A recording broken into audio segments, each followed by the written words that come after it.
The first scream came when Lena Mercer put hot sauce on her noodles.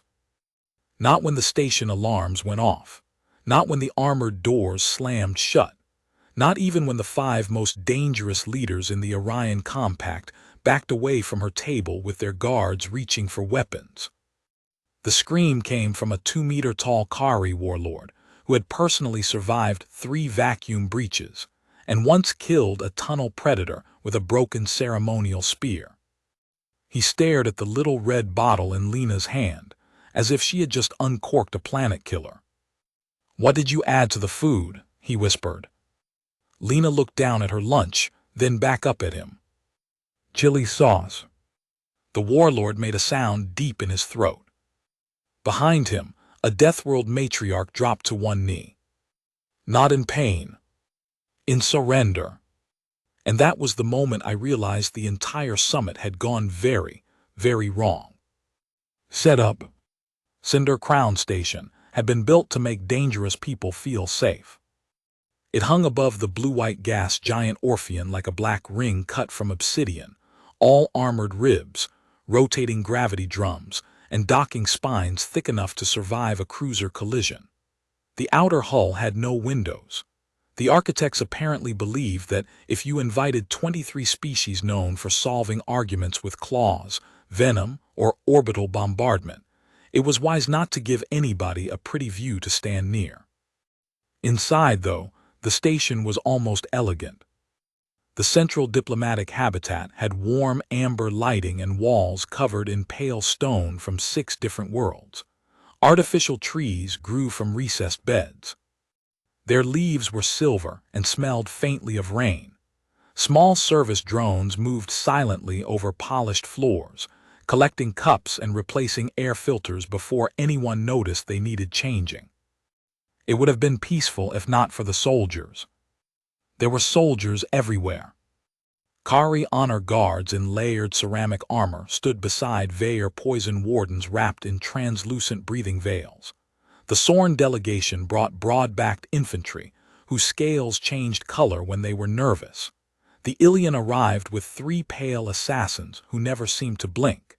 Even the station's civilian maintenance crews had emergency sidearms clipped under their tool belts. The summit had a name that sounded much nicer than its purpose. The Conquered of Harsh Worlds. In practice, it was a meeting between species that came from planets where the weather, wildlife, gravity, atmosphere, or local chemistry spent most of the day trying to kill them. The Compact wanted a mutual defense treaty.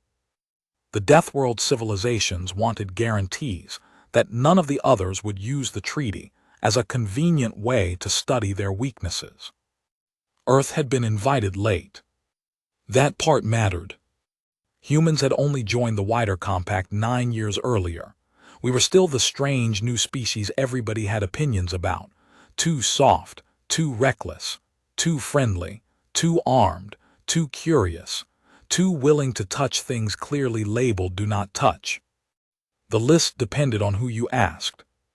I was on Cinder Crown because I had the deeply glamorous job of carrying tablets for Ambassador Kata Rowan and making sure her coffee stayed hot.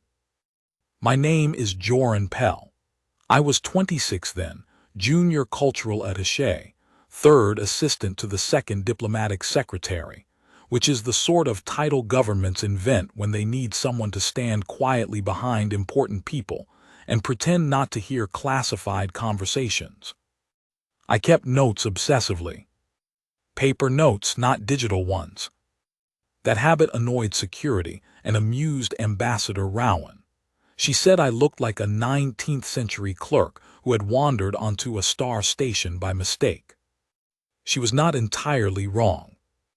Lena Mercer had come with the scientific support team. She was 18, on a pre-university xenobiology fellowship, and had won some ridiculous interplanetary competition involving microbial adaptation under artificial gravity. She was clever without acting clever, which made older scientists like her. She asked blunt questions, forgot formal titles, and wore the same faded green jacket almost every day even though the station's climate control made jackets unnecessary. She also had a habit of eating lunch wherever she found an empty chair. That habit was about to become a diplomatic incident. The summit's third day began badly. Marshal Vorkesh of the Kari accused the Sorn League of hiding troop movements behind commercial shipping routes. Matriarch Ilvara Sen of the Veer accused everybody of lying. Chancellor Brock Tal of the Marne simply stared at the table until people grew uncomfortable enough to stop talking. Ambassador Rowan spent 3 hours trying to keep the meeting from collapsing. By noon, she had developed the expression she wore when she was deciding whether international law allowed her to throw someone out an airlock. "Joran," she murmured during a recess, "find Lena." I looked up from my notes. "Why?" "Because Dr. Akafer is looking for her, and because if I have to hear Vorkesh say the phrase ancestral right of retaliation one more time, I'm going to need someone cheerful nearby." I found Lena in the secondary dining hall. Of course I did. The primary hall had been reserved for delegates, but Lena had apparently wandered through an open security partition and chosen a table near the panoramic tactical display because the light was better for reading. She had a tray in front of her. Noodles, grilled chicken, pickled vegetables, a square of dark chocolate, coffee. Nothing remarkable by human standards. By galactic standards, it was apparently a chemical arsenal arranged on ceramic plates. I didn't know that yet. I only knew Lena was frowning at a research article on her tablet while winding noodles around a fork. "You're missing a briefing," I told her. She looked up. "Am I?" "Yes." "What briefing?" "The one Dr. Akafer has been trying to find you for." That narrows it down to every briefing. I sat across from her. "You took a wrong turn again, didn't you?" "No." I waited. She sighed. "The signs are color-coded. I am partially colorblind, so technically the station took a wrong turn around me." That was Lena. She could make losing herself in a secure, diplomatic complex sound like an engineering dispute. I was about to tell her to hurry when the dining hall doors opened. Marshal Vorkesh entered first. You noticed Kari before you noticed most things. He was nearly 7 feet tall, covered in short charcoal fur, with a heavy chest and 4-fingered hands ending in dark claws. His people came from Kar, a world with twice Earth's average storm energy and predatory megafauna that hunted by vibration. Kari children learned to sleep through earthquakes because waking in panic wasted oxygen. Vorkesh was old by Kari standards. One ear was split. His left shoulder had been rebuilt with a black military prosthetic. He wore no helmet because he considered helmets an admission that the sky might win. Behind him came Matriarch Ilvara Sen. The Veer looked delicate until you learned they evolved in acidic marshes filled with neurotoxic plants. Ilvara was tall and thin, wrapped in white layered robes that hid most of her gray-blue skin. The skin around her eyes shimmered when she was angry. It shimmered often. Chancellor Brocktal followed with 2 Marne guards. Then High Speaker Uru of the Sorn. Then Admiral Keth Var from the Ilian Clades. 5 leaders. 5 species that the Compact classified as apex Deathworld civilizations. And for reasons I still do not understand, all 5 chose the table beside ours. Maybe it was security convenience. Maybe they wanted distance from the other delegations. Maybe history just has a sense of humor. Their aides remained standing. Their guards spread around the room. Lena barely looked up. She took another bite of noodles. Then she reached into her jacket pocket and pulled out a tiny bottle. Red plastic cap. Cheap label. I knew it immediately. Hot sauce from Earth. Her father mailed her bottles because, according to Lena, off-world food has the courage of wet paper. She shook 3 drops over the noodles. A nearby Veyer scanner chirped. One of Ilvara's guards glanced at his wrist. Then he froze. His face changed so quickly, I remember it even now. Confusion first. Then disbelief. Then fear. He tapped the scanner twice. Matriarch. Ilvara was halfway through a sentence. What? The guard held out his wrist. The device projected a translucent chemical readout. I couldn't read Veyer notation, but I recognized one translated word. Capsaicin. Ilvara stared at the display. Then at Lena. Lena, unaware, stirred her noodles. The guard whispered, concentration in the meal exceeds Veyer dermal incapacitation threshold by a factor of 43. Silence. Not complete silence. The station ventilation still hummed. Plates clicked. A service drone rolled past us carrying empty glasses. But human conversation stopped. The leader's table stopped. Even the guards seemed to forget how to breathe. Lena took a bite. Vorkesh watched her chew. The marshal slowly turned toward his medical officer. Is that substance what I think it is? The medical officer swallowed. Yes, Marshal. Combat irritant. Yes. Concentrated. Yes. Lena glanced at me. Why are they staring? I'm not sure. She chewed, frowned, then added 2 more drops. 3 guards took a step back. One of the Sorn soldiers hissed through his teeth. High Speaker Yuru stood.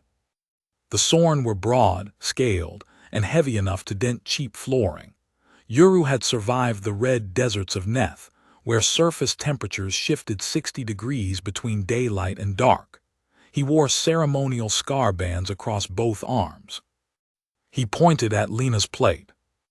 You are consuming that willingly. Lena looked down. The noodles. The toxin. She followed his finger. The hot sauce. Yes. It's not toxin. The Veyer guard scanner beeped again. He looked personally offended. It is absolutely a toxin. Lena blinked. To you, maybe. That did not help. Vorkesh leaned closer to his medical officer. What does it do to humans? The officer searched his tablet. Activates pain receptors. Vor's ears flattened. Why?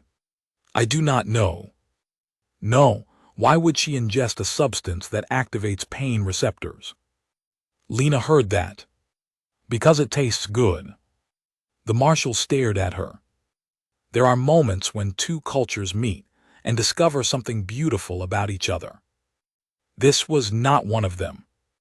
This was the moment 5 Deathworld leaders collectively decided humans might be insane. And then Lena picked up her coffee. The Ilian Admiral's scanner caught that too. Keth Var was a narrow, silver-skinned being with black eyes and a voice like dry paper. He had spent most of the summit looking bored. Nothing frightened him. At least, nothing had so far. His aide whispered in Ilian. The Admiral's head snapped toward Lena. What is in that vessel? Coffee. Define coffee. Lena looked at me as if asking whether this was a prank. I shrugged. Hot water poured through roasted coffee beans, she said. The aide interrupted. High-dose stimulant alkaloid. Lena lifted the cup slightly. Caffeine. The aide's face tightened. Your language has a casual name for it. Most languages do. Kethvar stood. His chair moved back without a sound. Do not drink that. Lena took a sip. The Admiral flinched. Actually flinched. I wish I had been mature enough not to find that funny. I was not. Then the chocolate became involved. Lena finished half the noodles, opened the small foil wrapper, and broke off a piece of 78% dark chocolate. Brock Tal's medical attendant made a noise that sounded like a cough. Stop. Lena paused with the chocolate an inch from her mouth. The Marn Chancellor leaned forward. His species came from a supergravity world where plants defended themselves with alkaloids strong enough to stop a human heart. Marn livers were powerful, but their nervous systems were sensitive to certain methylxanthines. The attendant's scanner projected a warning glyph. Theobromine, he said. Lena stared. Yes. Cardiotoxic compound. To dogs. What is a dog? I answered before Lena could. A domesticated predator humans keep in their homes. Every leader turned toward me. I realized too late that I had contributed nothing useful. Ilvara's voice came out very soft. You keep predators in your homes. Yes. And feed them. Yes. And this substance can poison them. Chocolate can in enough quantity. She looked at Lena. Yet the child eats it. Lena's eyebrows rose. I'm 18. Nobody cared. She ate the chocolate. The Marn Chancellor stood so abruptly his chair tipped over. That was when the dining hall changed. Until then it had been strange. A cultural misunderstanding, an awkward scientific moment, something we would laugh about later. Then the security system decided to help. Station scanners were networked to every delegation's medical database. Normally that was useful. If somebody collapsed, the nearest emergency team instantly received species-specific treatment instructions. But the system had never been designed for a human lunch being interpreted simultaneously by 5 Deathworld toxicology libraries. Warnings began stacking. Capsaicin, respiratory irritant. Caffeine, cardiac stimulant. Theobromine, metabolic toxin. Sodium chloride, osmotic hazard 4-VAYEN biochemistry. Acetic acid, corrosive exposure. Allyl sulfide, cellular stress compounds. The pickled onions had apparently joined the war. The station's central intelligence compiled the readings, compared them with threat databases, and did exactly what it had been programmed to do. A red light appeared above every door. A calm voice filled the dining hall. Biological chemical hazard detected. Containment Protocol 7. Lena's fork stopped halfway to her mouth. Oh, she said. Armored shutters slammed over the exits. Ventilation changed pitch. Transparent containment fields dropped between sections of the hall. The Deathworld guards drew weapons. So did the human security team stationed outside. And suddenly, I was sitting across from an 18-year-old girl, holding a fork, while 30 armed soldiers pointed rifles in her general direction. Ambassador Rowan arrived 7 seconds later. She had the remarkable ability to enter a crisis already angry enough to be useful. What happened? Nobody answered. Lena raised one hand. I had lunch. Rowan looked at the red warning lights. Then at the terrified delegates. Then at the hot sauce bottle. Of course you did. She turned to station security. Drop containment. The station commander, a pale Keth officer named Ral Davin, appeared behind a field barrier. I cannot. Why? Multiple lethal compounds have been detected in a diplomatic area. They are food. For humans. That distinction seems important. Commander Davin did not smile. Until the system verifies there is no weaponized vector, the room remains sealed. Marshal Vorkesh moved away from Lena's table. He was trying not to show fear, but Kari ears are expressive. His were pressed flat against his skull. Ambassador Rowan, he said, is the juvenile trained in chemical resistance. She is not a juvenile. Is she trained? No. Then explain what we observed.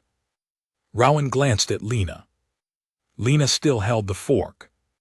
Humans eat things that other species may find toxic, Rowan said carefully. How many things? Ilvara asked. There was a pause. That pause was fatal. Because Lena answered. A lot. 5 leaders stared at her. Lena counted on her fingers.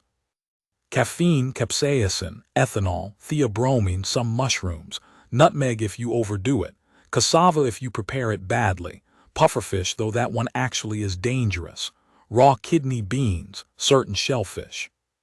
And we smoke food over combustion products, which sounds worse when I say it out loud. Stop helping, I whispered. I'm answering the question. You are terrifying them. I can see that now. The Soren High Speaker's scales had turned pale. You season food with pain. Lena considered that. Some of it. You drink stimulants for recreation. Yes. You consume compounds lethal to companion predators. We try not to feed those compounds to the companion predators. That was not my question. Lena set down her fork. For the first time, she looked uncomfortable. I'm not trying to scare anybody. That should have calmed them. Instead, Admiral Kethvar whispered, she is not trying. I heard him. So did everyone else. The Ilian admiral looked at Rowan. If this is ordinary human nutrition, what do your soldiers consume before battle? Rowan pinched the bridge of her nose. Food. Do not evade. I am not evading. What substances increase combat performance? Mostly carbohydrates, protein, water, electrolytes, sometimes caffeine. The Admiral's eyes widened at the last word. Lena muttered, you really should not tell them about pre-workout powder. I kicked her shoe under the table. She looked offended. Then the first guard dropped his weapon. It was one of Ilvara's Veyer wardens. Not because he was weak. Because his scanner had updated. The station had pulled Lena's medical telemetry from the human delegation database. Her heart rate normal. Blood oxygen normal. Respiration normal. No distress markers. No emergency immune response. The system had detected multiple compounds classified as battlefield hazards to other species, and the human teenager consuming them showed nothing except a mild increase in pulse from caffeine. The Veyer warden stared at the numbers. Then he lowered himself onto both knees. Matriarch, he said, voice shaking, the human is unaffected. Ilvara looked at Lena. Lena looked back. A little strand of noodle sauce had landed on her sleeve. She wiped it with a napkin. That small motion broke something in the room. High Speaker Yuru stepped backward. Then another step. Marshal Vorkesh turned toward the sealed doors. Open them. Commander Davin answered through the barrier. Containment remains active. Open them. I cannot. Vorkesh struck the barrier with the metal edge of his prosthetic hand. Open them. His guards moved toward the emergency release. The Soren guards joined them. Then the Marne. 5 delegations that had spent 3 days threatening each other were suddenly united by one urgent political principle. They wanted to get away from Lena Mercer's lunch. The emergency release required authorization from 3 delegation heads. It received 5. The barrier dropped. The outer shutters unlocked. And the Deathworld leaders fled. There is no diplomatic word for what happened. They ran. Vorkesh moved with the speed of an animal half his age. Ilvara gathered her robes and sprinted. Chancellor Brock Tal nearly collided with a service drone. High Speaker Yuru shoved one of his own guards through the doorway when the soldier hesitated. Admiral Kethvar was the last to leave. He stopped at the threshold and looked back at Lena. She was still seated. He bowed. Not deeply. but unmistakably. "Human," he said, "we meant no offense." Lena stared at him. "What?" If our questions implied disrespect, I withdraw them. No one disrespected me. Good. He bowed again. Then there is no grievance. I don't have a grievance. Excellent. Then one of the most feared admirals in the Orion Compact hurried through the door after the others. Lena slowly turned to me. Did he just apologize to me for lunch? Yes. Why? I think he believes you could kill him with dessert. She looked down at the remaining chocolate. That seems dramatic. Ambassador Rowan sat in the empty chair beside me. For 10 seconds she said nothing. Then she laughed. Not a polite laugh. A tired, helpless laugh that made her bend forward with both hands over her face. I started laughing too. Lena did not.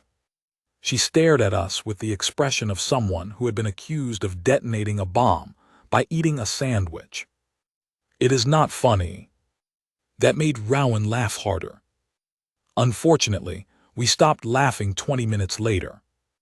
Because the station commander did not think it was funny either. And Commander Raoul Davin had just received a security analysis that turned a ridiculous misunderstanding into a threat assessment. The report was short. I saw it later. It read, "Human biological tolerance exceeds current DATHWRLD models. Potential capacity, 4 chemical operations in environments considered DENIED to compact forces. Unknown resistance profile. Unknown intent. Recommend immediate strategic review." That was bureaucratic language for, we may have invited a species to the summit that can walk through poisons we thought made entire battlefields unusable.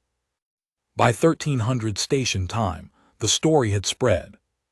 By 1315, it had changed. Lena had not eaten lunch.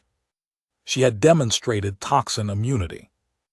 By 1330, she had supposedly consumed military nerve agents to intimidate the Kari. By 1400, someone claimed she carried chemical weapons in a condiment bottle. By 1430, the station's lower decks were circulating a rumor that human children were exposed to poison from birth as a rite of passage. I know this because my tablet began receiving messages from people I had never met. Is it true humans feed combat drugs to students? Can humans breathe VYR swamp gas? Does Earth water contain natural toxins? One message simply said, "Please ask the girl not to be angry." Lena read that one twice. Then she looked at me. "I'm going back to my room." Probably wise. She stood. Outside the dining hall, 6 station soldiers were waiting. They wore matte black armor and full helmets. Their rifles were not pointed at us, but they were holding them in the way soldiers do when they want you to notice they could point them very quickly. Commander Davin stood behind them. "I'm sorry," he said. Ambassador Rowan's face went still. "For what?" The human civilian must remain under temporary protective isolation. Lena frowned. "Protective for me or everyone else?" Davin looked at her. His eyes gave him away. "For everyone." Rowan stepped between them. "No. Ambassador. She is a civilian member of my delegation. She has triggered a chemical security incident involving 5 heads of state. By eating noodles. The method is irrelevant. It is extremely relevant." Davin's jaw tightened. "Until we know the full range of human biological tolerance, station security cannot allow unrestricted movement." Lena's cheeks reddened. "You think I'm dangerous. I think I lack information." That is a very polite way to say yes. Davin did not answer. One of the soldiers shifted his stance. Tiny movement. Boot scraping stone. Lena noticed. So did Rowan. The ambassador lowered her voice.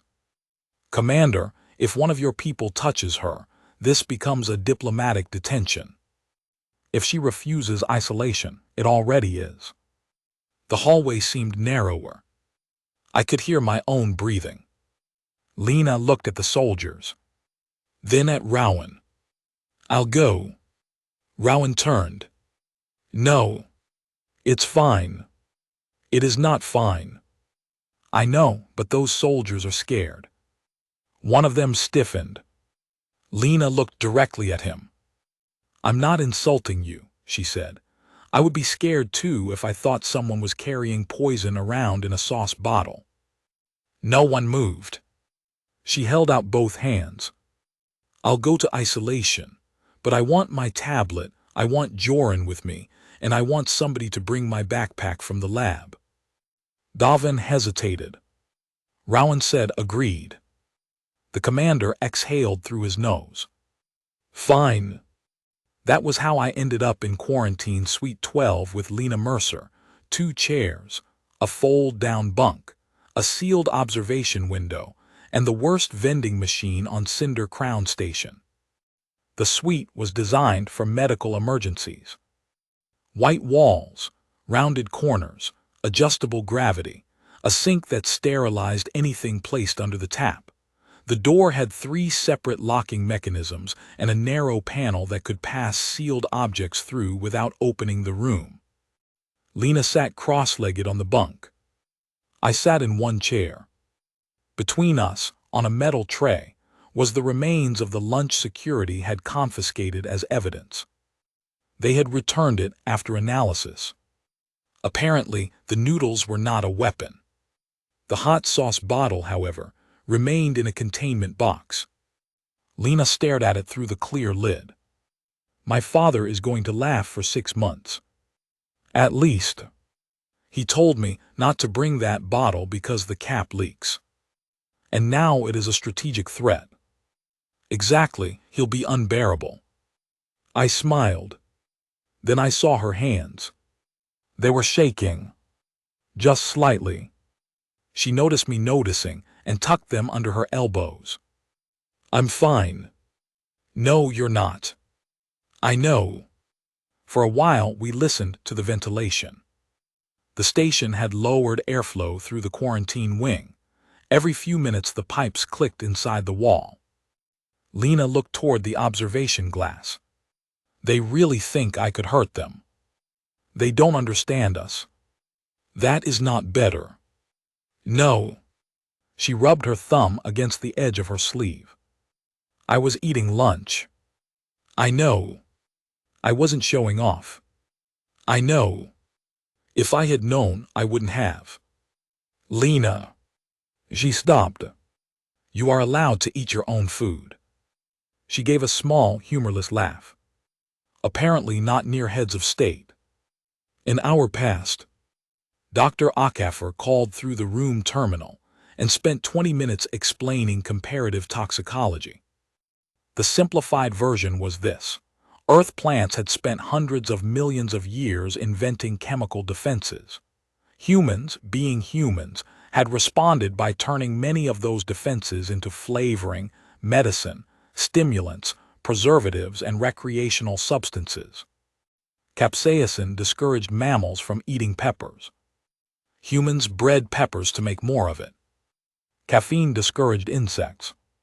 Humans built global economies around drinking it every morning. Theobromine defended cacao seeds. Humans made candy. Allicin was an antimicrobial compound produced when garlic tissue was damaged. Humans chopped garlic and fried it in butter. From the perspective of alien biologists, it looked less like cuisine and more like an escalating argument with botany. The problem was that the 5 Deathworld species at the summit had evolved different defenses. Their worlds were dangerous, yes. But danger is specific. A creature adapted to sulfur oceans may still die from an earth alkaloid. A species that survives crushing gravity can be vulnerable to a molecule Its ecosystem never produced. A desert predator might handle heat but not microbial toxins. The compact had made a lazy assumption.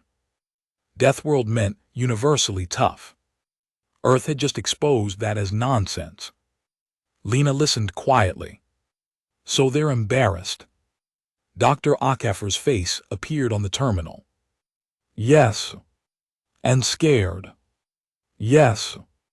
And embarrassed that they're scared. Very. That seems worse. It is considerably worse. The call ended. 10 minutes later, the station shook. Not hard. A faint vibration ran through the floor and vanished. I looked up. Lena did too. Docking impact, she asked. Maybe. Then alarms began. Not chemical alarms this time.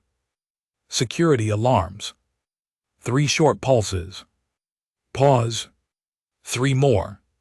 The lights shifted from white to amber. A station announcement followed. All diplomatic personnel remain in secure compartments. Security Condition 3. Unauthorized armed movement detected in Habitat Ring 2. Lena stood. What does that mean? I checked my tablet. No network. No idea. The quarantine door locked again with a heavy metallic clunk. Through the observation glass, we saw 2 station medics run past. Then a soldier. Then nobody. 5 minutes later, Ambassador Rowan called. Her image flickered badly. Joran. I'm here. Listen carefully, there's been a security split. A what? Some of the summit guards believe Station Command is hiding a human weapons program. I looked at Lena. She went pale. Rowan continued. Marshal Kesh and Matriarch Ilvara have both denied it. That has not helped. A faction of Sorn and Marn officers has seized the Eastern Security Hub. Why? Because they want access to Lena's biological data. Lena stepped closer to the terminal. My what? They believe your genome and medical profile could reveal a path to chemical resistance. That is insane.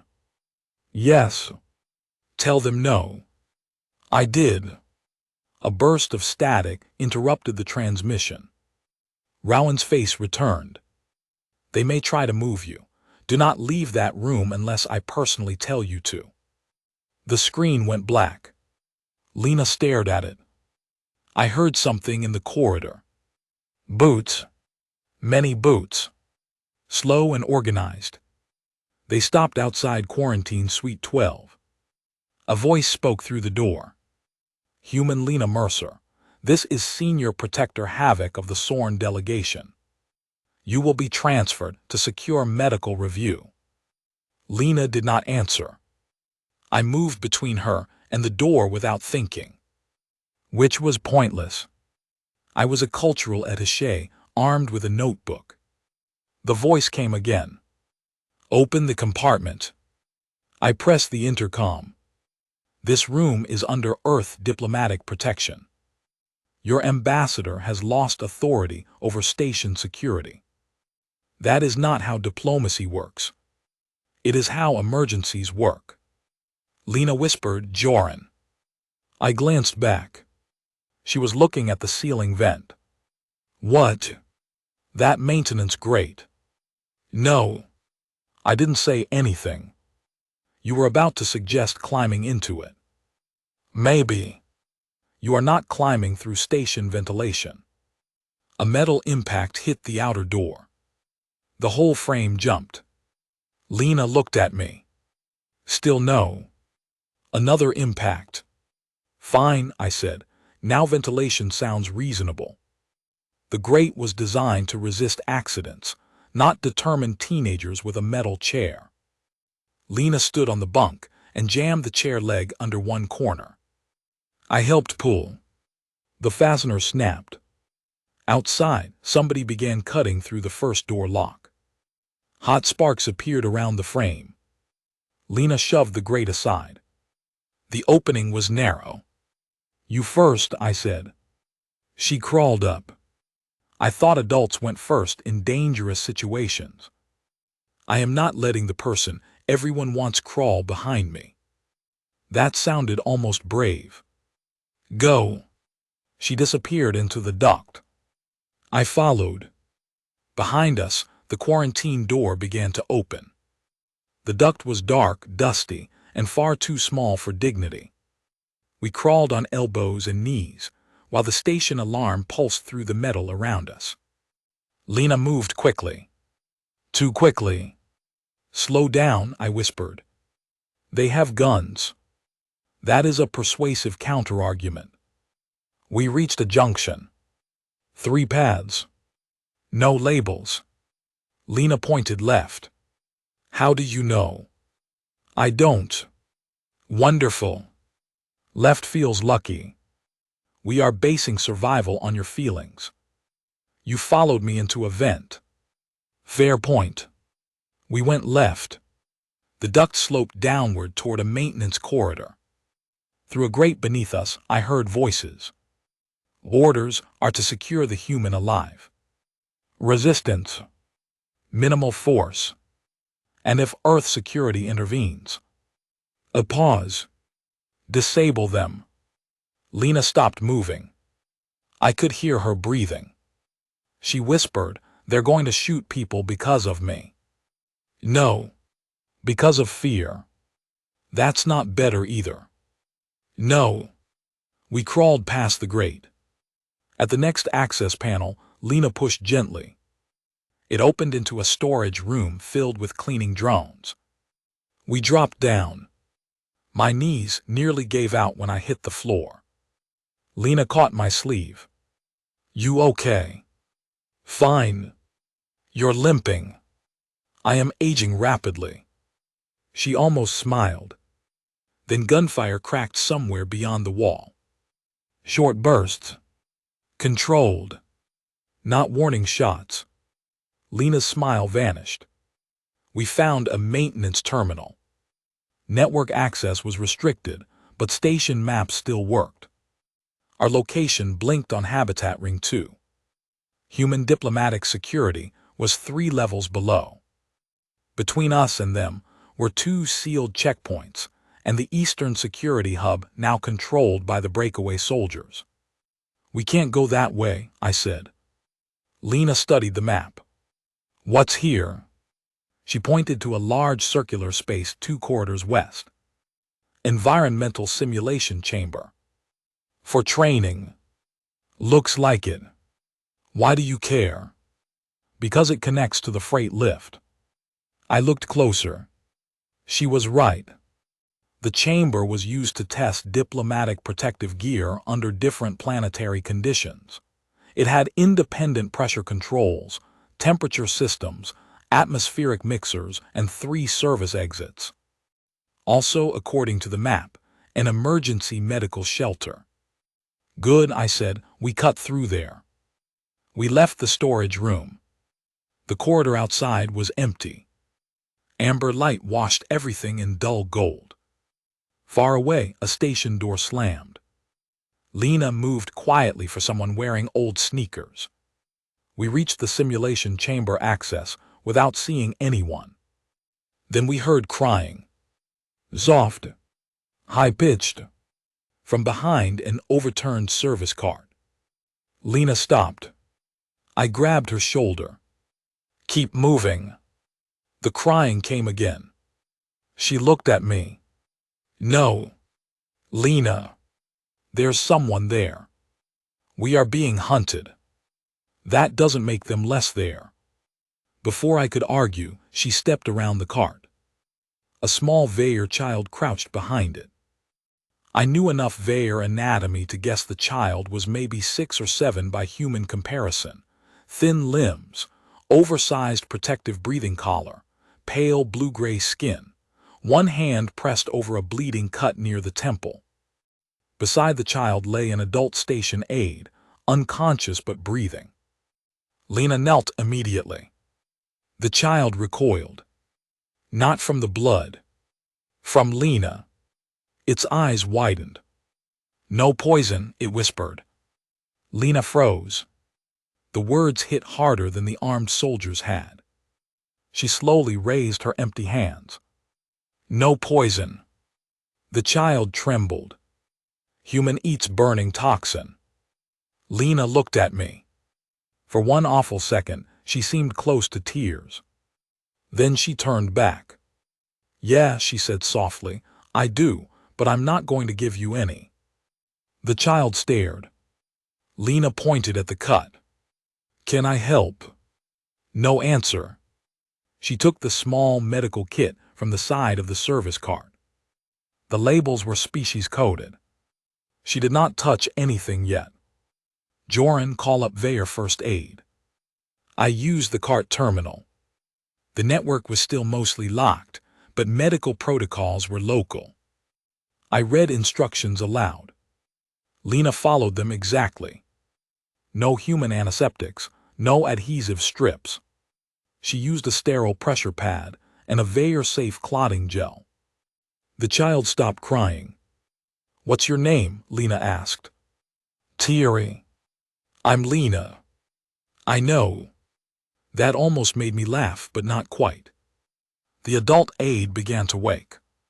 Her eyes opened. She saw Lena. Panic flashed across her face.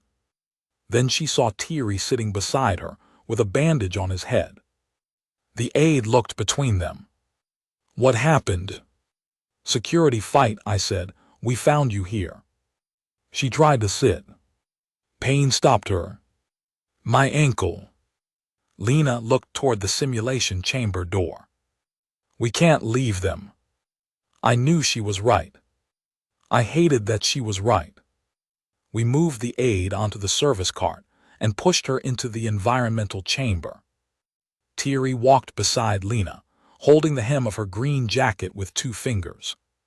That detail stayed with me.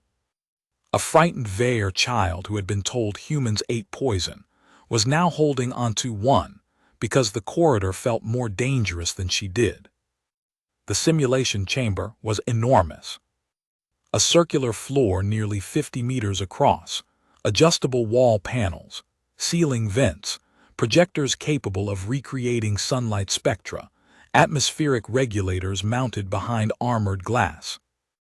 At the far side, freight doors led to the lift. Closed. Locked. I checked the control panel. Security override. Lena looked around. "Can we open it locally?" "Not without authorization." The Veyer aide spoke from the cart. "Maintenance bypass, north panel." Her voice was weak. I found the panel. Inside were manual systems. Before I could work out which switch mattered, the chamber entrance opened. Senior Protector Havoc stepped through with 8 Sorn soldiers. He was massive even for a Sorn. Dark bronze scales, heavy armor, long rifle held low. He saw Lena. Then Thierry. Then the injured aide. His jaw tightened. "Step away from the Veyer." Lena did not move. Thierry gripped her jacket harder. Havoc raised the rifle. "Not fully." "Enough." "Human, step away." Lena's voice was steady. "No." I whispered Lena. She ignored me. "The child is injured. We will provide care." "Good, put the gun down first." The soldiers shifted. Havoc's scales darkened. "You are in no position to give orders." Lena looked at the muzzle. Then at him. "I'm not giving an order. I'm telling you that he's scared." Havoc took 1 step forward. Thierry made a small noise and moved behind Lena's leg. Lena's face changed. Something settled in it. Not anger exactly. Decision. I had seen that look on human soldiers before. It was strange seeing it on an 18-year-old with sauce stains on her sleeve. Havoc said, "You will come with us." "No. We need your biological profile. You already have station scans." We need samples. No. The security of 5 worlds may depend on understanding what you are. Lena stared at him. What I am. Havoc realized the mistake too late. The room went quiet. Lena took one slow breath. I'm a person. Havoc's grip tightened on the rifle. You know what I mean. Yes, Lena said, that's the problem. One of the soldiers moved toward Thierry. Lena stepped sideways and blocked him. The soldier reached for her arm. Everything happened fast after that. Not because Lena attacked him. She didn't. She caught his wrist with both hands, turned with emotion, and pulled him off balance exactly the way Earth diplomatic security had taught civilian staff during mandatory self-defense training. The Soren soldier was heavier than she was by at least 80 kilos. But he was moving forward. She used that. His shoulder hit the service cart. The cart rolled. The injured aide cried out. Thierry screamed. Havoc raised his rifle. I shouted.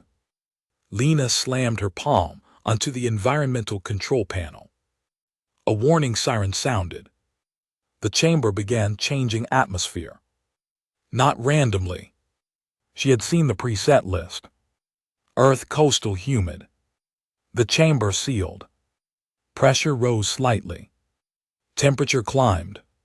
Humidity surged. A complex cocktail of plant volatiles and harmless Earth environmental traces entered the air to make training simulations realistic.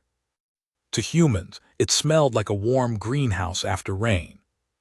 To the Soren soldiers, it was miserable. Several began coughing. Their helmets automatically sealed. Visibility fogged as warm moisture condensed on cooler armor. Lena grabbed Thierry. Run! We ran. Behind us, Havoc roared an order. The soldiers followed. The freight door was still locked. The Veyer aide pointed weakly at the north maintenance panel. Blue lever. I yanked it. Nothing.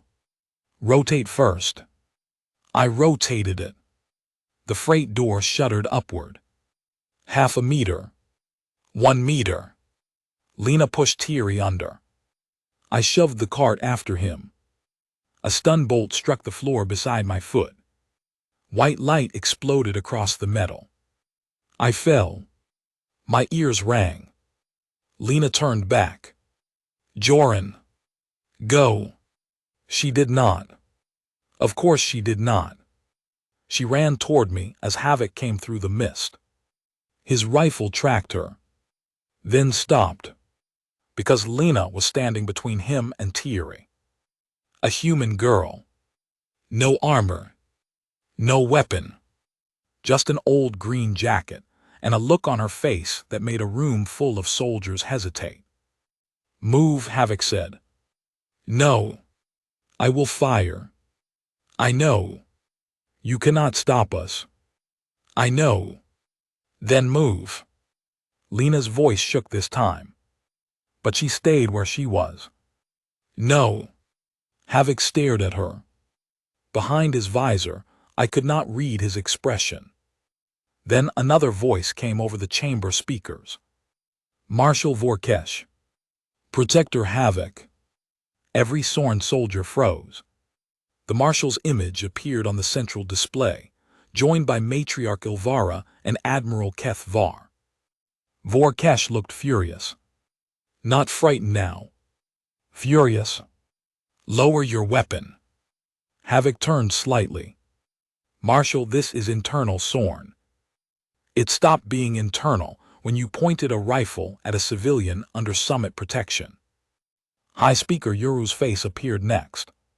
He looked older than he had at lunch. Havoc, he said, stand down. The Protector's jaw flexed. The human represents an unknown strategic threat. Yuru answered quietly. The human is shielding one of Ilvara's children while you threaten to shoot through him. Havoc looked past Lena. Thierry was crouched behind the cart. His small hand still held the edge of Lena's jacket. The protector lowered the rifle. One by one, his soldiers did the same. Lena exhaled. Her knees nearly buckled. I saw it. Havoc saw it too. That mattered. Because for the first time, he understood she had been afraid the whole time. She simply had not moved. The freight lift carried us to the human security level 10 minutes later. No one spoke much. Thierry sat beside Lena on the floor because he refused to let go of her sleeve. The Veyer aide rested against the wall with her injured ankle elevated. I held an ice pack to my bruised hip. Lena stared at her hands. They were shaking again. Marshal Vorkesh met us when the lift opened. He had no guards with him. That surprised me. He walked directly to Lena. For a moment, neither spoke. Then the Kari marshal bent one knee. His species did not kneel easily. He lowered his head. "Human Lena Mercer," he said, "I ask mercy for the fear we turned against you." Lena looked horrified. "Please stand up." He did not. "Marshal, we treated ordinary life as a threat because we did not understand it. Then our soldiers tried to take what was not theirs. I will not excuse it." Matriarch Ilvara arrived behind him. When she saw Thierry, she made a sound I had never heard from a Veyer before. She rushed forward, dropping every trace of diplomatic composure. Thierry let go of Lena and ran into her arms. Ilvara held him tightly. Then she looked at Lena. The shimmer around her eyes changed. Softened. She bowed. "So do I." Lena glanced at me, desperate for help. I had none. Admiral Kethvar entered last. He looked at the bruise forming on my hip, the frightened child, the lowered weapons behind us. Then he turned to Lena. "At lunch," he said, "we feared you because you ate what could kill us." Lena swallowed. Kethvar continued. "That was foolish." She seemed relieved for half a second. Then he added, "We should have feared the fact that you were willing to stand in front of a rifle for someone who feared you." Nobody said anything after that. Because he was right. The summit had not ended. Not really. The armed split was contained, but the political damage was worse than anyone admitted. Several delegations had barricaded themselves in secure wings. Human security demanded the arrest of Havoc and his officers. Sworn commanders refused to surrender them to foreign custody. Rumors spread that Earth intended retaliation. And somewhere in the station's military network, someone had copied Lena Mercer's medical data before the security hub was retaken. We learned that at 1900 station time. A technician brought the report to Ambassador Rowan. One unauthorized packet. Encrypted. Transmitted off-station during the chaos. Destination unknown. Lena sat across from Rowan when she heard. Her face went blank. What exactly did they take? Dr. Akafer answered. Your baseline genome, immune markers, liver enzyme profile, metabolic tolerances, and medication history. My entire medical file. Yes. Why? Nobody wanted to say it. So I did. Because somebody thinks what happened at lunch is useful. Lena looked toward the dark observation window. Outside, Cinder Crown Station rotated quietly over Orpheon. The gas giant storms rolled thousands of kilometers below us, unseen behind armor and metal. She folded her arms. I just wanted noodles. Ambassador Rowan leaned back in her chair. So did history, apparently. That night, Earth placed every member of the delegation under guard. The Deathworld leaders issued a joint statement condemning the attempted seizure. Senior Protector Havoc surrendered his weapon. And Lena Mercer finally got another meal. Plain rice. Steamed vegetables. Water. She looked at the tray and sighed. This is punishment. I sat across from her. Diplomatic cuisine. She took one bite, then quietly reached into her pocket. I stared. She pulled out a second hot sauce bottle. You had another one. My father sends them in pairs. Lena. What? There are armed guards outside. She looked at the bottle, then at the door, then back at me. Slowly she put it away. Fine. I laughed despite myself. But the laughter did not last. Because at that exact moment, beyond the station's sensor range, a courier ship made a silent jump toward an unknown system carrying a stolen human medical profile. And someone on the other end had already paid enough credits for it to start a war. Carthage Deep was the sort of place governments built when they wanted history to forget where the doors were. The moon had no proper name before the research station. Only a survey number. K441C. A frozen body circling a dim red star near the old compact frontier. No breathable atmosphere. No native life. Surface temperature low enough to turn exposed skin brittle in seconds. Miles of nitrogen-stained ice covered a dark ocean that had never seen sunlight. 32 years earlier, the Pale Assembly carved a laboratory beneath that ice. Official records later claimed the facility had been destroyed. They were wrong. Or someone had wanted them to be wrong. 3 days after the attack on Cinder Crown, an unmanned reconnaissance probe passed through the Carthage system disguised as mining debris. It found heat, power, communications buried beneath the noise of the red star. And ships. 7 of them. No registry signals. No civilian transponders. All armed. When the report reached Cinder Crown, the summit stopped being a summit. It became a war room. The same leaders who had spent the first days arguing over territorial language now stood around a tactical table sharing fleet codes. Kari patrol groups moved first. Ilian destroyers followed. Vair electronic warfare vessels opened encrypted channels to Sorn logistics ships. Marn heavy cruisers repositioned at jump points. Earth sent 1 diplomatic frigate and 2 naval escorts. It looked like an alliance. No treaty had been signed yet.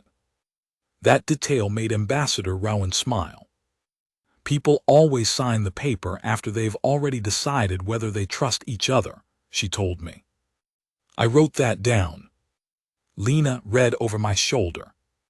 You make everyone sound wiser in your notebook. I edit for dignity. Please do that for me. I would need a larger notebook. She shoved my shoulder. We were aboard the Earth frigate Wayfarer, 2 hours from the final jump to Carthage. Lena was supposed to be on a transport home. She was not. This had produced several arguments.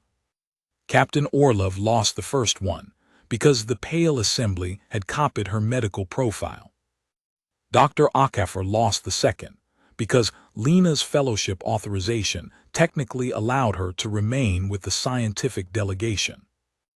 Ambassador Rowan lost the third, because Lena pointed out that everyone on Cinder Crown now treated her location as sensitive intelligence, making a civilian transport home potentially less safe than a military convoy. Then Lena's mother joined by quantum relay. That was the argument everybody expected Lena to lose. She did not. I was not present for most of the call. I heard enough. Her mother cried. Lena cried. There was shouting. There was a long silence. Then her mother said something that Lena repeated to me later. If you stay, stay because you chose to help, not because strangers made you feel responsible for their cruelty. So Lena stayed. Not as a soldier. Not as bait. Those conditions were written into the mission plan so clearly that Captain Orlov threatened bodily harm against anyone who tried to interpret them creatively. Lena would remain aboard Wayfarer during the Carthage operation. Her job was scientific consultation. Mine was diplomatic liaison. In practical terms, that meant we sat behind people who actually knew what they were doing and tried not to touch anything important. Thierry had wanted to come. Elvira refused. The child sent Lena another box of reed cake instead. Lena stored it carefully in her cabin. She still hated the taste. That made keeping it more meaningful. The fleet jumped at 16:20 ship time. There is no cinematic flash inside a jump-capable ship. No tunnel of stars. No dramatic streaks. The deck vibrates. Your inner ear feels wrong for half a second. Then the navigation display updates, and you are somewhere else. Carthage appeared on the main screen. A white moon under a dark red sun. Beautiful in the way knives can be beautiful. The fleet emerged far outside weapons range. Within 8 seconds, Carthage Deep knew we were there. Within 15, the hidden ships powered weapons. Within 30, a transmission arrived. The face on the screen belonged to a Vaer woman. Old. Silver markings around her eyes. One side of her face scarred by chemical burns. Matriarch Elvira whispered her name. Sureth. The woman smiled. Elvira. The bridge went still. I looked between them. Elvira stood beside Vorkesh at the central command table. Her hands had clenched inside her sleeves. Ambassador Rowan murmured to me. Sureth Sen, Elvira's aunt, presumed dead during the assembly purge. Lena heard. Her eyes widened. The woman on the screen looked directly at the matriarch. You grew old. Elvira's voice was ice. You were supposed to be dead. Many useful people were supposed to be dead. Vorkesh stepped forward. Carthage Deep is under compact quarantine. Power down your vessels and prepare for inspection. Sureth's smile deepened. Vorkesh. Still loud. The marshal's ears flattened. Kethvar spoke from the Ilian command ship over a shared channel. Power down. Sureth ignored him. Her eyes moved around the bridge image. Then stopped on Lena. The girl was sitting 2 rows behind command. Sureth leaned closer to her camera. So that is her. Captain Orlov shifted instantly, blocking the camera's view. Sureth laughed. Do you believe hiding her shoulder will make her disappear? Lena whispered, I already dislike her. I whispered back, excellent instincts. Sureth heard enough to understand the tone. You think this is amusing, child? Lena leaned around Orlov. No. Good. I think it's pathetic. Orlov shut his eyes. Ambassador Rowan looked toward the ceiling, perhaps asking Earth's various gods for patience. Sureth's expression cooled. Explain. Lena shrugged. You built a secret base under ice for 30 years, stole my medical file, hired mercenaries to kidnap me, threatened a child, and started a fleet crisis because I had spicy noodles. The bridge was completely silent. Lena continued. That is a lot of effort to avoid admitting your theory might be stupid. Vorkesh made the Kari chuffing sound. He was laughing. Sureth was not. Our theory existed before you were born. Then it has had plenty of time to improve. Captain Orlov turned slightly. Lena. What? Stop assisting diplomacy. Sureth's face hardened. The girl believes this is about flavor molecules. Elvira stepped closer to the screen. Then tell us what it is about. Survival. Vorkesh growled. Do not use that word as cover. Sureth's scarred cheek twitched. You of all people should understand. Our worlds have spent centuries isolated by biology. Armies cannot cross certain valleys. Doctors cannot treat certain species.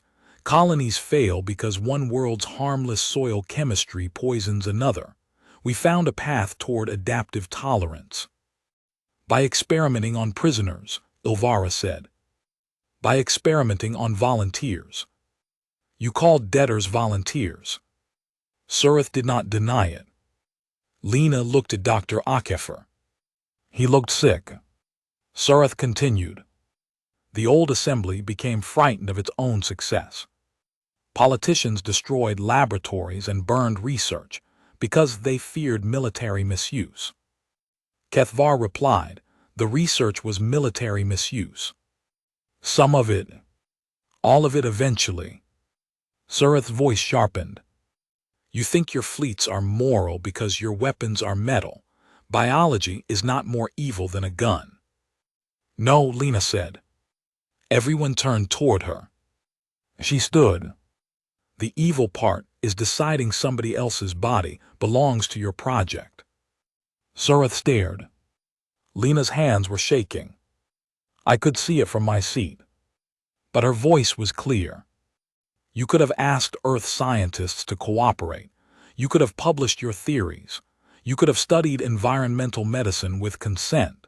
Instead, you stole medical records and sent people to drag me into a ship. Surith's eyes narrowed. Because governments bury useful science. Maybe. You admit it. Governments bury all kinds of things. That still doesn't make kidnapping a research method. A few people on the bridge looked down to hide smiles. Surith stopped pretending to negotiate. You will withdraw from this system. Vorkesh showed his teeth. No. If you approach Carthage, we will destroy the facility. Ilvara went still. Why should that matter to us? Surith smiled again. Because we have 912 residents. The tactical room changed. Every military officer straightened. Surith continued. Researchers, families, support staff, experimental patients, some were born here, some cannot survive without the treatments we provide. Rowan's face hardened. You built a human shield. I built a community. You just threatened to kill it. If you attack. Vorkesh's claws scraped the table. Surith looked at Lena one last time. Leave, and the child remains free to eat poison in peace. The transmission ended. For several seconds, no one spoke. Then Kethvar's voice came over comms. I dislike her. Lena sat down. Good instincts. The fleet did not attack. That surprised Surith. It surprised some of our own officers, too. The compact had enough firepower to break the hidden ships in minutes and crack the research base open after that. But 900 civilians changed the equation. So we waited beyond weapons range. And Carthage Deep waited under the ice. The first real clue came from the lunch data. Again. I wish I were making that up. Dr. Akefer had been comparing the stolen file with known assembly research recovered from Vale's equipment. He noticed that Lena's profile had been tagged with a code. Mosaic 17. Not a project name. A subject classification. He found earlier references in leaked assembly records. Mosaic subjects were individuals with unusually broad metabolic tolerance. Across many species. Not just humans. Vayer who survived foreign alkaloids. Kyrie who tolerated Sorn spores. Marn whose cardiac systems resisted Ilian toxins. The assembly had spent decades searching for naturally flexible individuals. Lena was not unique. She was simply the newest example. And the lunch incident had made her visible. That discovery changed everything. If Mosaic subjects existed on Carthage, they were not merely research volunteers. They were likely the experimental patients Surith had mentioned. Possibly prisoners. Possibly dependent on treatment. We needed to know. Lena found the next clue. She was reading through the chemical tolerance table because sitting still made her restless. She frowned at one line. Dr. Akefer. He looked up. What?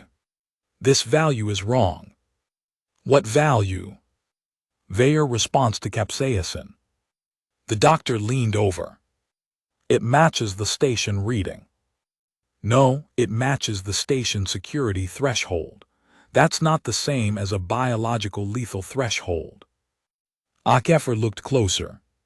She was right. The data package Vale carried had copied Cinder Crown's emergency classification, rather than independent experimental results. Lena scrolled. Same with caffeine, same with theobromine. They don't have actual cross-species exposure curves. Akefer sat back. They have classifications.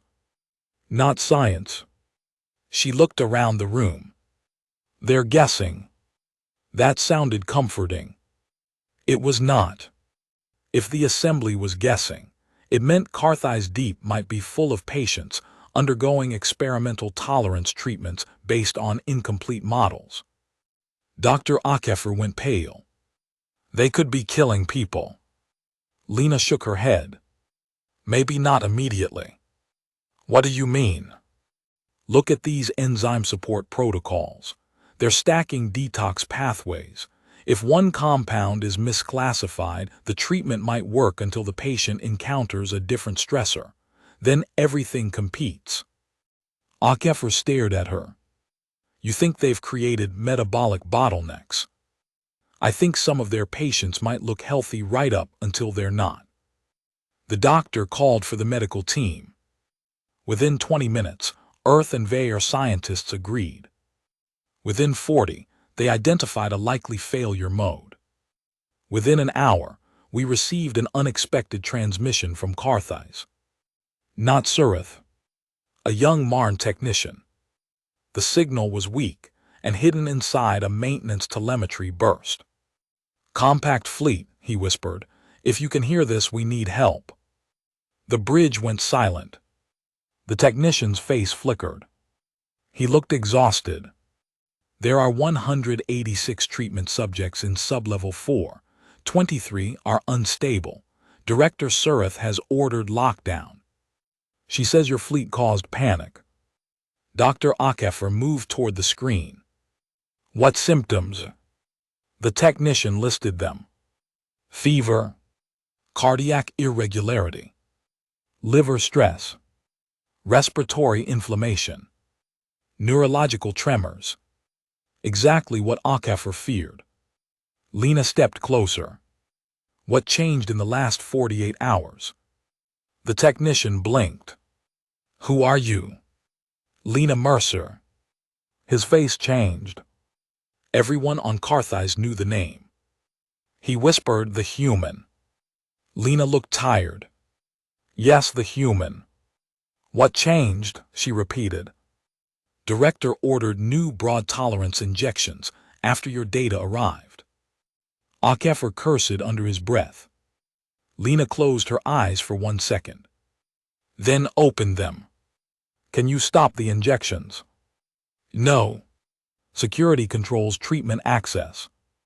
Can you disconnect patients from the support system? Some would die.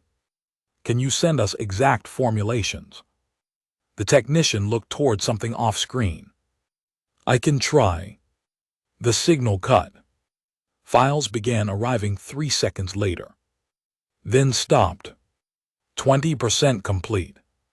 Not enough. Surith transmitted immediately after. Her comm was gone. You contacted my personnel. Rowan replied, your personnel contacted us. You are interfering with medical treatment.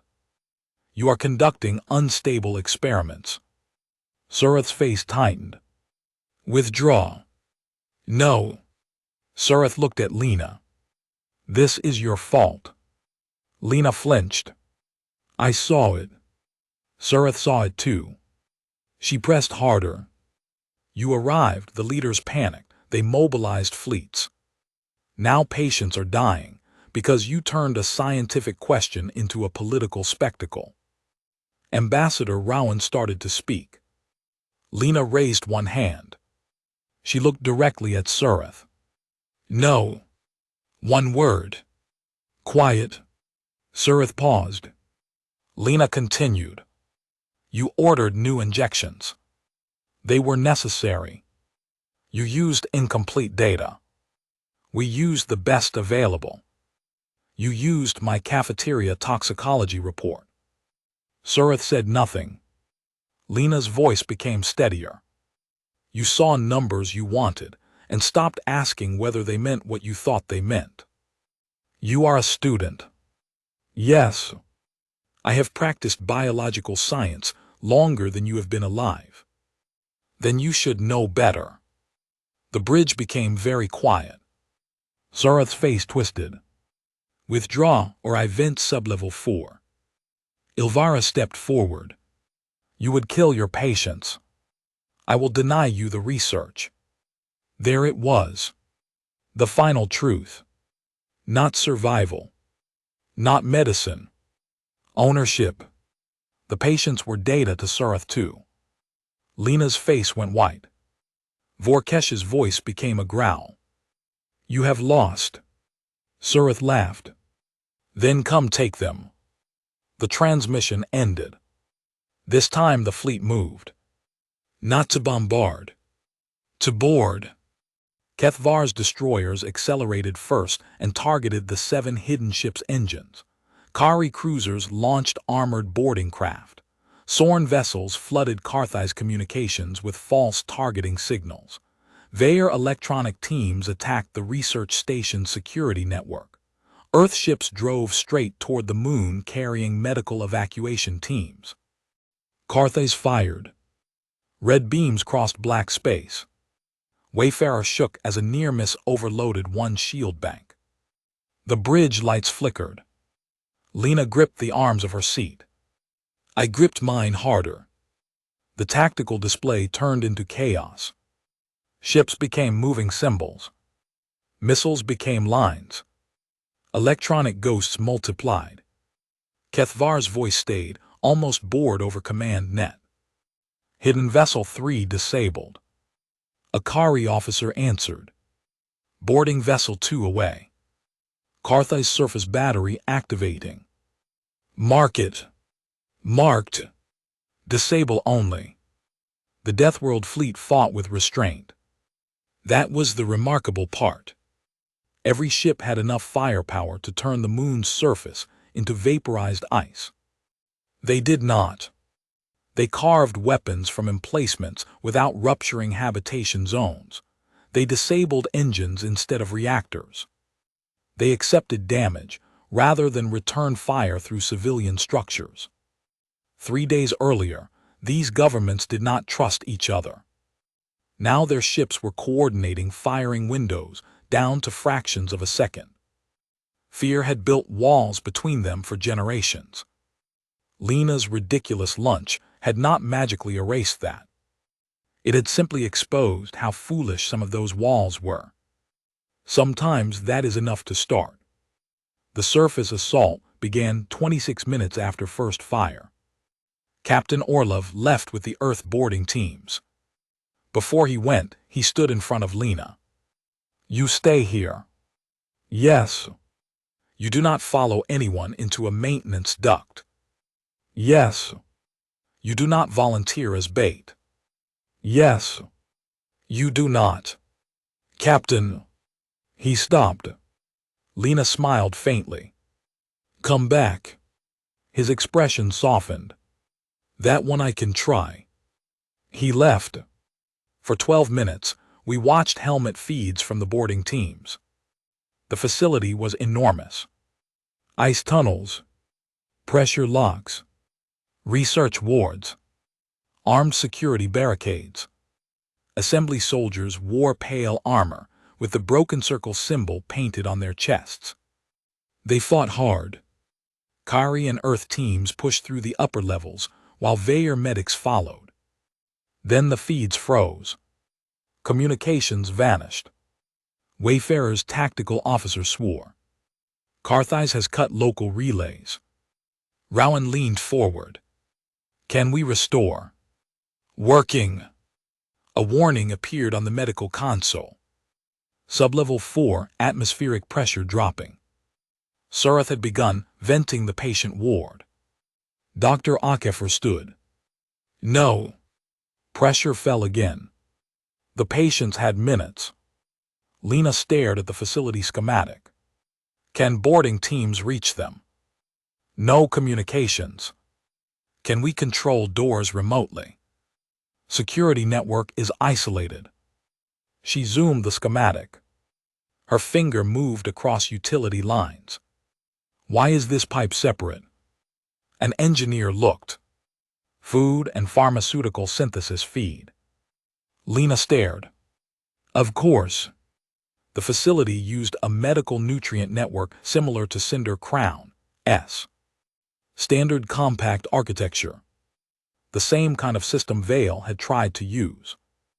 The engineer shook his head before Lena spoke. We cannot control it remotely. What can we control? Nothing inside.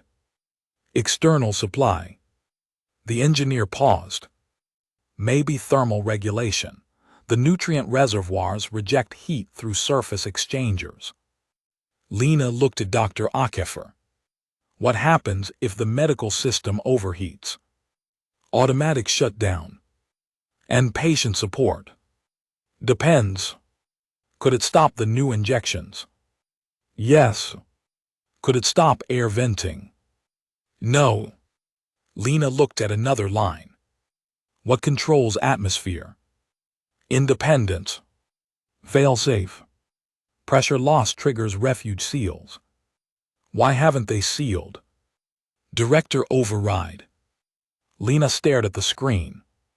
Then at the tactical display above it. One surface heat exchanger sat outside the main facility dome, protected by a small weapons emplacement. She pointed. Can a ship hit that? The tactical officer frowned. Hit what? Not destroy, heat it. He looked at her like she had requested a poem from a missile. Lena explained quickly. If the exchanger overheats, medical synthesis shuts down. If you heat the atmospheric control intake too, the station may detect an external thermal fault and trigger emergency refuge logic. The engineer shook his head. Director override remains. Maybe, but safety systems stack. Enough independent failures can force a hard reset. Rowan looked toward Kethvar's command channel. Admiral. Keth answered after 2 seconds. I can warm a radiator. The tactical officer said, we need precision within 3 meters. Kethvar sounded offended. Then give me a difficult task next time. His destroyer fired. Not a weapon beam. A low-energy thermal lance used for clearing ice from hull equipment. The surface exchanger temperature climbed. Medical synthesis shut down. Second lance. Atmospheric intake temperature spiked. The facility computer registered external thermal breach. Surath's override tried to maintain venting. Safety systems disagreed. The network entered conflict. For 5 terrible seconds, nothing happened. Then Carthage Deep rebooted environmental control. Emergency refuge seals slammed shut around sublevel 4. Pressure stabilized.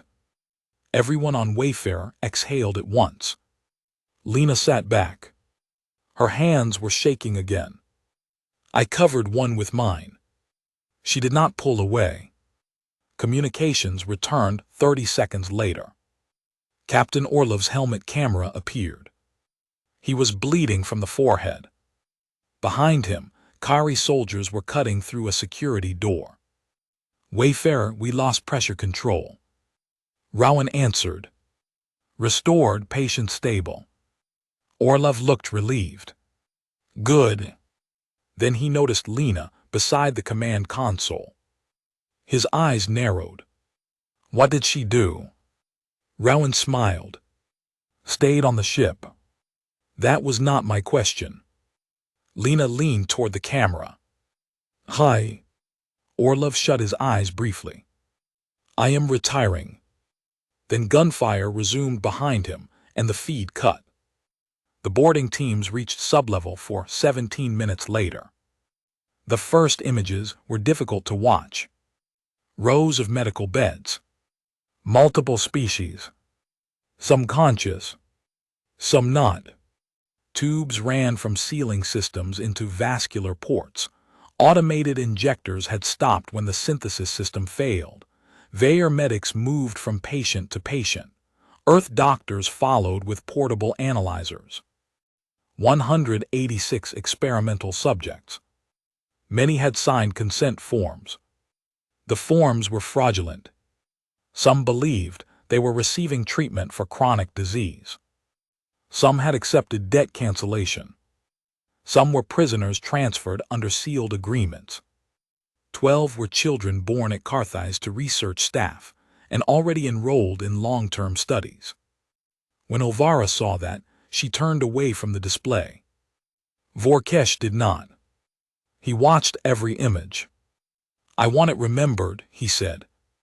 No one asked what he meant. Surath retreated to the deepest laboratory. She took 20 assembly soldiers with her. And 3 patients. 1 Kari. 1 Marn. 1 human. That last detail changed Lena's face. The human patient was a woman named Eva Rusk. 34. Born on Mars. Missing for 5 years after accepting a contract with a frontier medical company. Dr. Akefer found her record. Eva had been categorized Mosaic 9. Natural tolerance to several industrial solvents. Surath had been studying her for years. Lena stared at the photo. So she already had a human. Akefer nodded. Then why come for me? Replication, comparison, different genetic background, different microbiome. Science wants more than one sample. Lena looked sick at the word. Sample. I said person. She looked at me.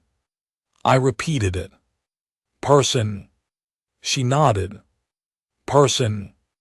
The final laboratory was protected by a security force larger than expected. 30 assembly soldiers converged from lower tunnels. The boarding teams were outnumbered, and Surath still controlled internal defenses. Captain Orlov's team took cover outside a blast door, while automated turrets pinned them in the corridor. Kari troops tried another approach and hit a sealed pressure barrier. Vair electronic specialists could not break the local network. Then Surath transmitted again. This time her image was unstable. Smoke filled the room behind her.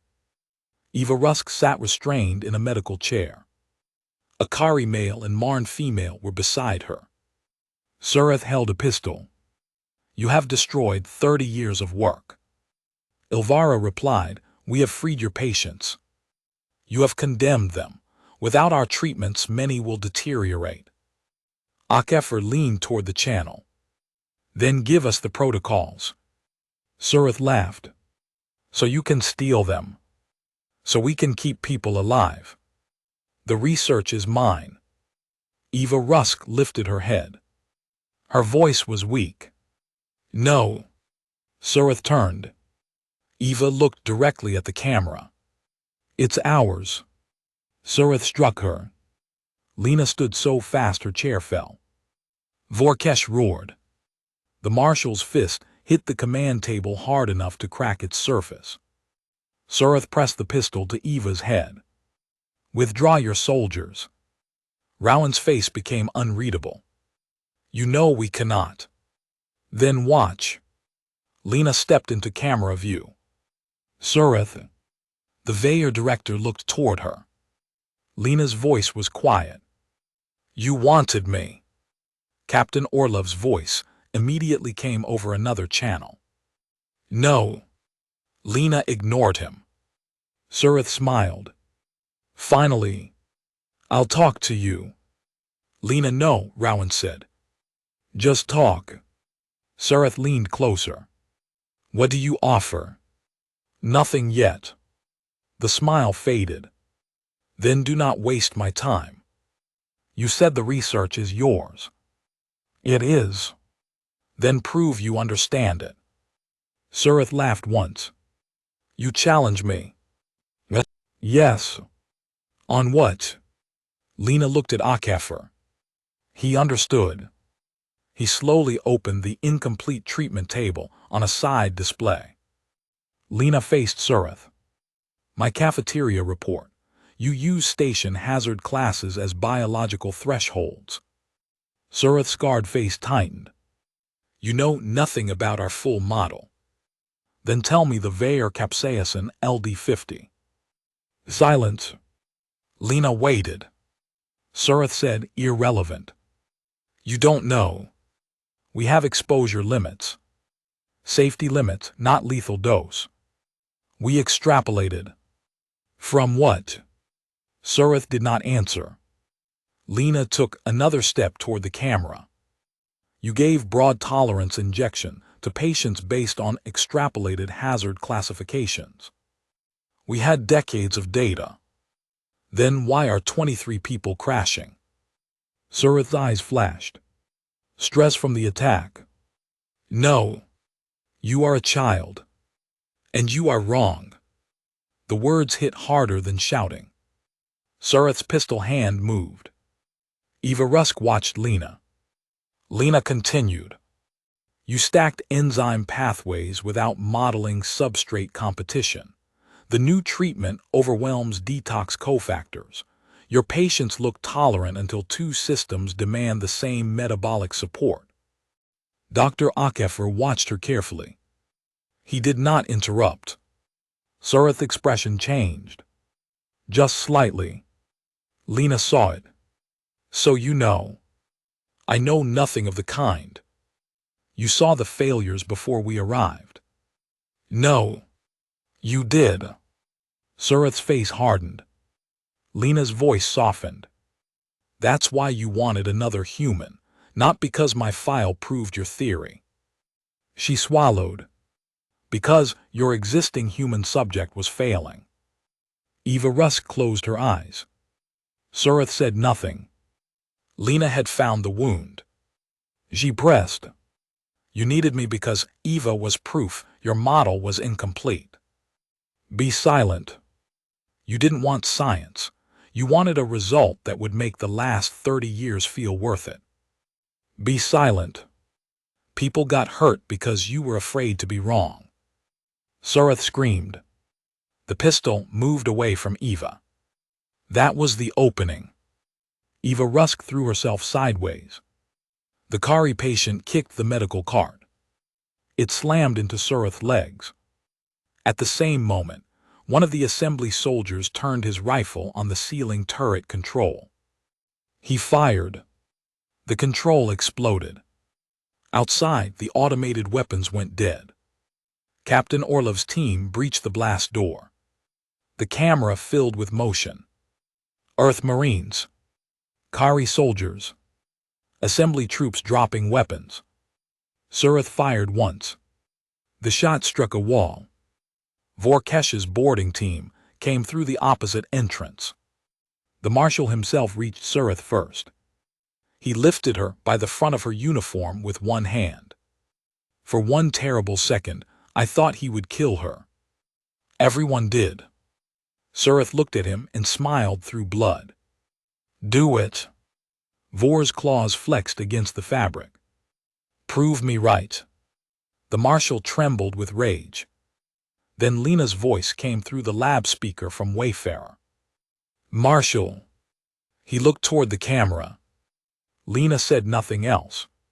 She did not need to. Vorkesh slowly lowered Surith to the floor. He turned her around and locked restraints over her wrists. You do not get mercy because you deserve it, he said. Surith laughed bitterly. Then why? The marshal looked toward Eva Rusk and the other patients. because they deserve to see us become something better than you. That ended the battle. Not the work. The work lasted weeks. Carthi's Deep became the largest emergency medical operation in compact history.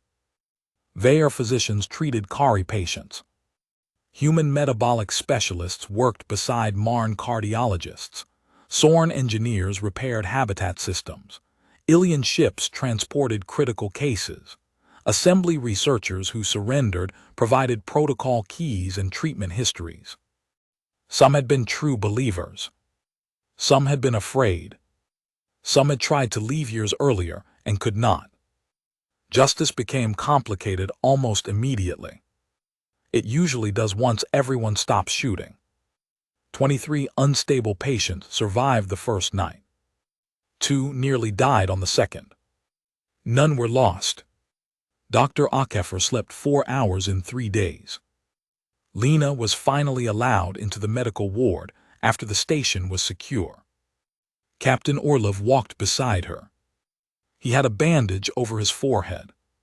"You stayed on the ship," he said. "Yes. You still caused a tactical environmental reset from orbit." "Yes. You challenged a criminal scientist during a hostage situation." "Yes. You assisted a mutiny inside the hostile lab by making her angry." Lena considered that. "I don't think that was the plan. That sentence is the story of my week." She smiled. Then they entered Eva Rusk's room. I followed at a distance. Eva looked smaller than her photograph. Years of treatment had thinned her hair. Her skin had a yellow-gray cast from liver stress. Monitoring patches covered both arms. She looked at Lena for a long time. "So?" Lena stopped near the bed. "So? You're the hot sauce girl." Lena closed her eyes. "Please don't call me that." Eva laughed, then winced because laughing hurt. "Fair." Lena pulled a chair closer. For several seconds, neither knew what to say. Finally, Lena asked, "Did they really come for me because your treatment was failing?" Eva looked toward the ceiling. "Partly. I'm sorry." "Don't. But do not apologize for being alive in a way someone else wanted to steal." Lena became very still.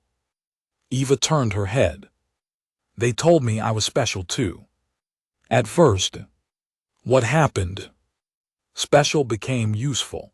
Useful became necessary. Necessary became property." Lena looked down. Eva continued. "That is how it happens. Usually nobody says the ugly word out loud." "Property." "Yes." Lena's hands folded together. "I was scared of that." "I know." "How?" Eva smiled weakly.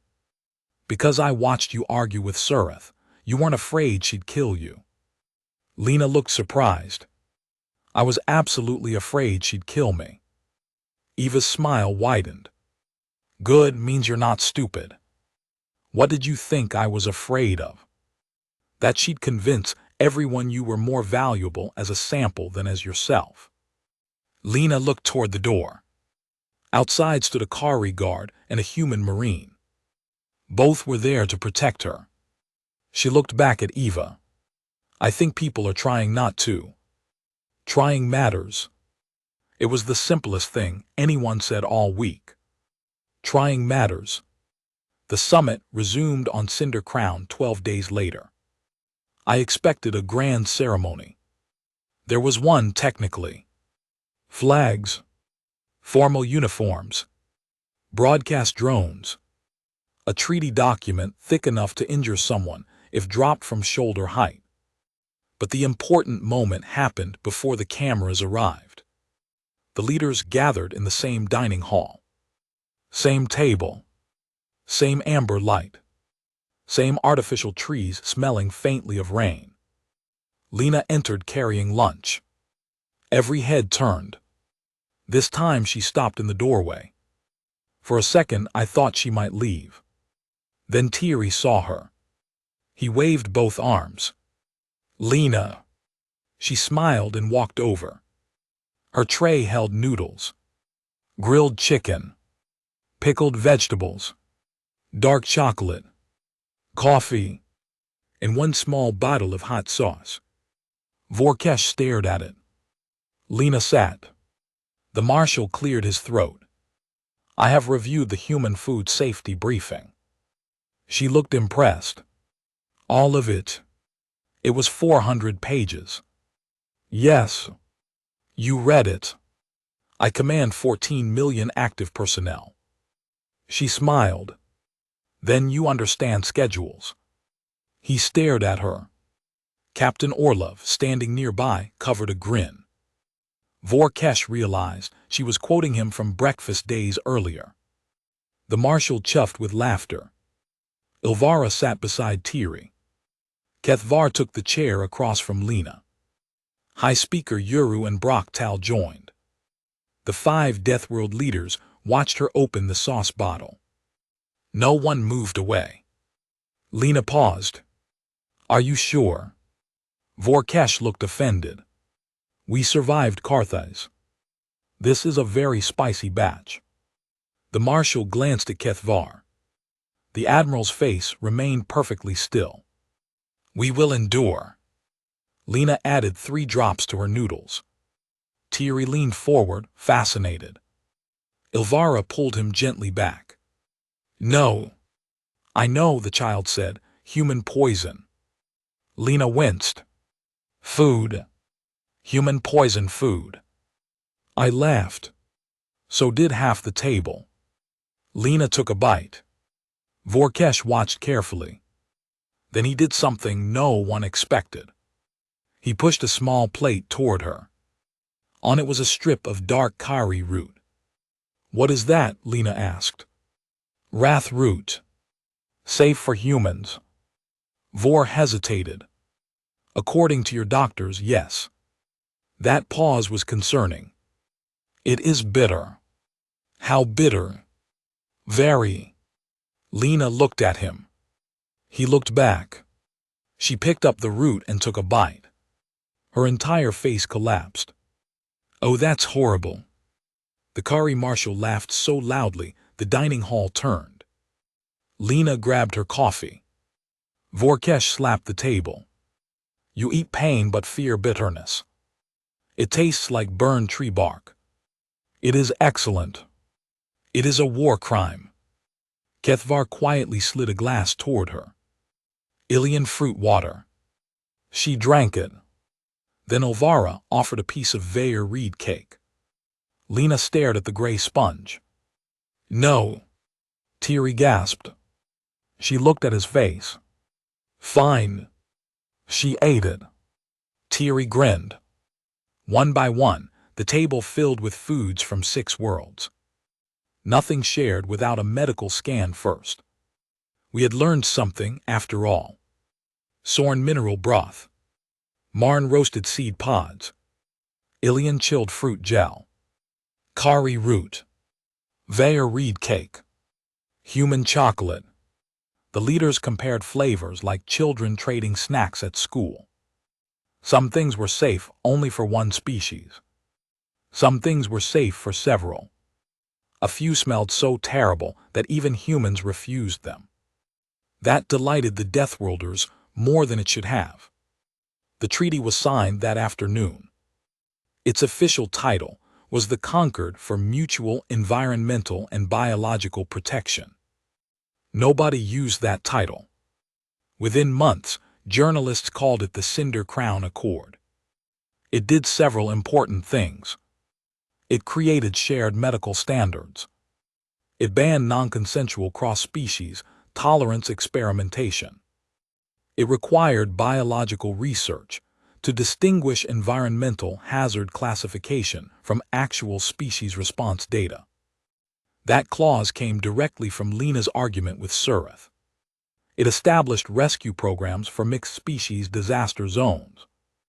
And it created a permanent scientific board devoted to environmental adaptation research conducted with informed consent. Eva Rusk became one of its first patient representatives. Dr. Ackafer became one of its directors. Lena refused every formal position offered to her. She went home. That surprised a lot of people. They expected the famous human girl to become a diplomat, soldier, researcher, symbol, ambassador, or professional speech giver. Lena wanted to finish school. So she did. I visited Earth 8 months later.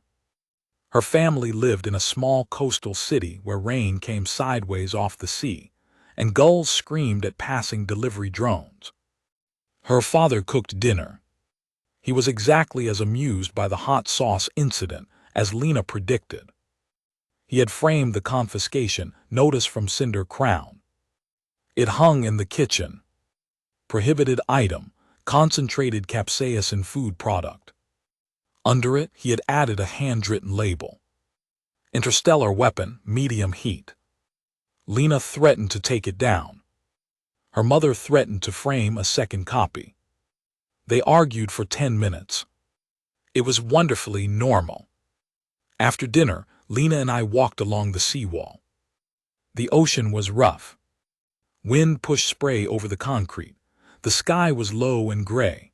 Earth smelled like salt, wet stone, algae, vehicle exhaust, and coffee from a kiosk nearby. Alien visitors often commented on Earth smells. There were too many of them.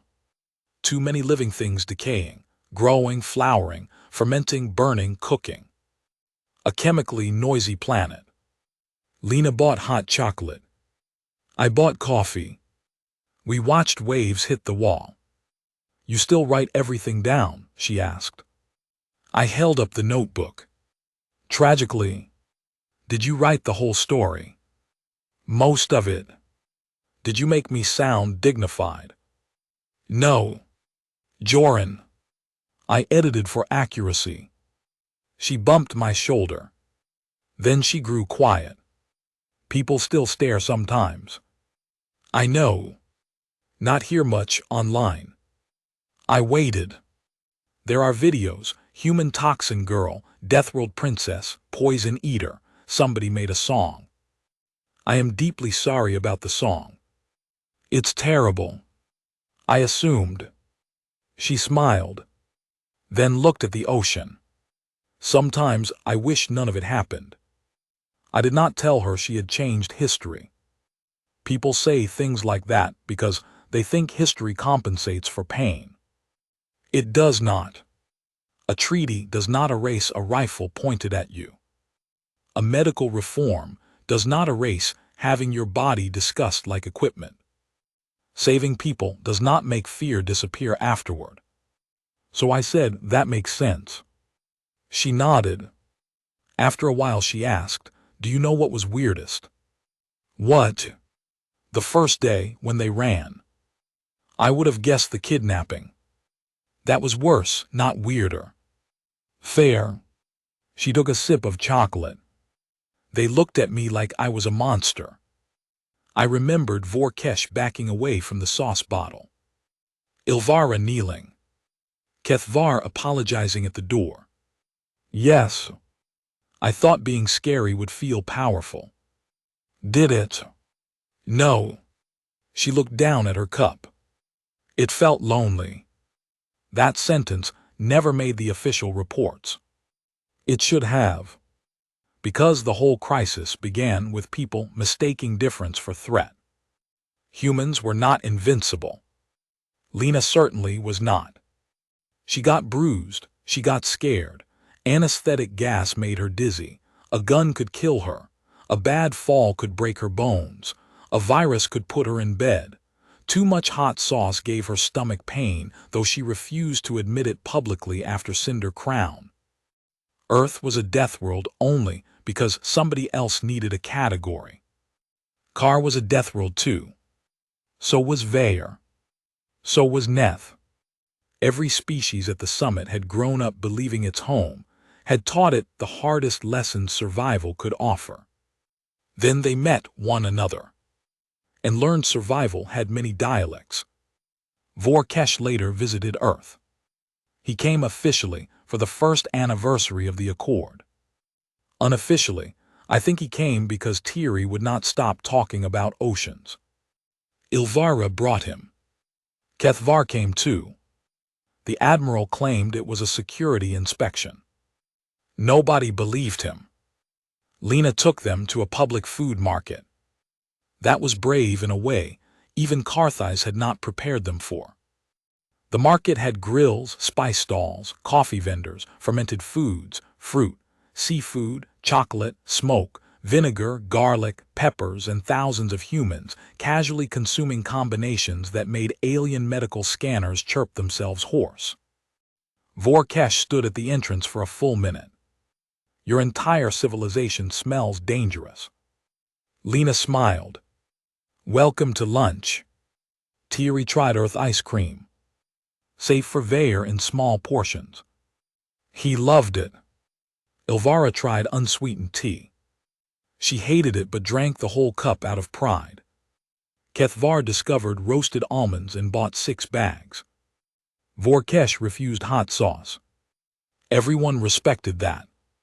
Then he saw a 6-year-old human eating mild salsa with chips. The child did not burst into flame. The marshal's honor was challenged.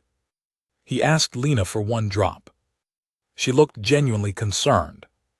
Vor, you don't have to. 1 drop. Your medical team said capsaicin irritates kari tissue. 1 diluted drop is within safe exposure. That doesn't mean pleasant. I survived the glass storms of Kar. You keep saying things like that before bad decisions. 1 drop. She diluted a tiny amount into a bowl of broth. Vor tasted it. For 3 seconds, nothing happened. Then every hair on his face stood out. His eyes watered. His ears flattened. He gripped the table. Lena pushed water toward him. Do not drink water, it spreads the oil here. She handed him a kari-safe dairy substitute prepared by his medical team. He swallowed it. The burning faded. Thierry was laughing so hard, he nearly fell off his chair. Vorkesh glared at Lena through watering eyes. You enjoy that sensation? Kind of. Why? She thought about it. I don't know. The marshal leaned back. Humans are unreasonable. Kethvar ate another almond. We established that at Cinder Crown. Lena laughed. So did Vor. No one ran. That was the part I cared about.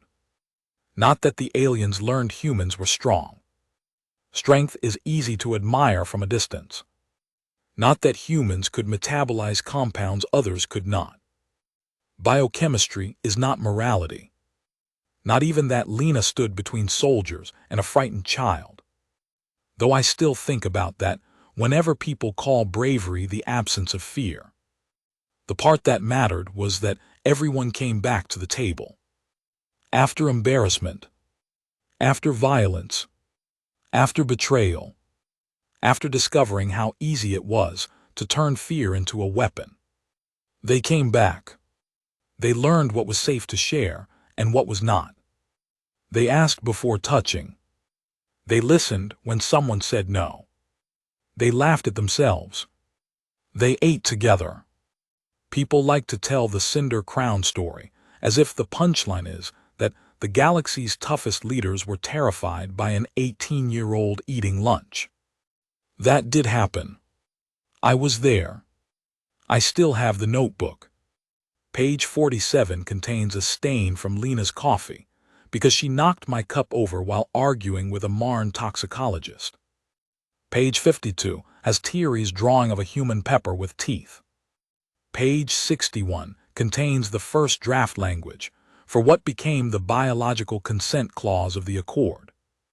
And tucked inside the back cover is the wrapper from the chocolate that started one of the station's hazard alarms.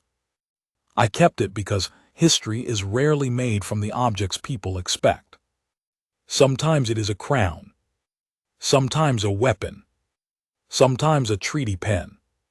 Sometimes it is a cheap bottle of hot sauce on a cafeteria table.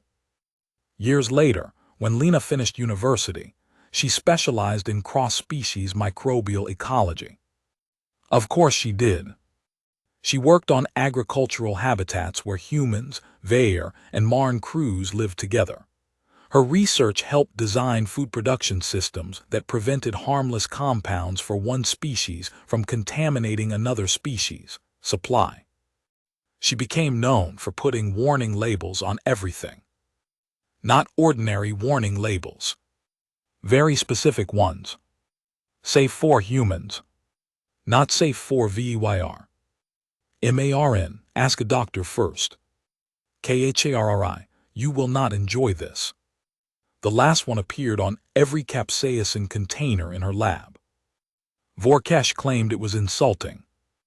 Lena claimed it was evidence-based. They argued about it for years. Thierry grew up. He studied emergency medicine. When reporters asked why, he always gave the same answer. Because once, when everyone was afraid of someone, she helped me anyway. That answer embarrassed Lena more than any song or headline. She never got used to being someone else's story. Maybe nobody should. As for the Pale Assembly, its remaining cells collapsed after Carthage. Records were released.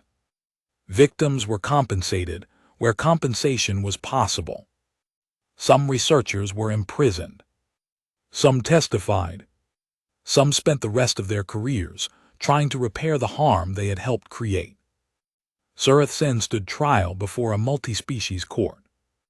Ilvara attended only the first day.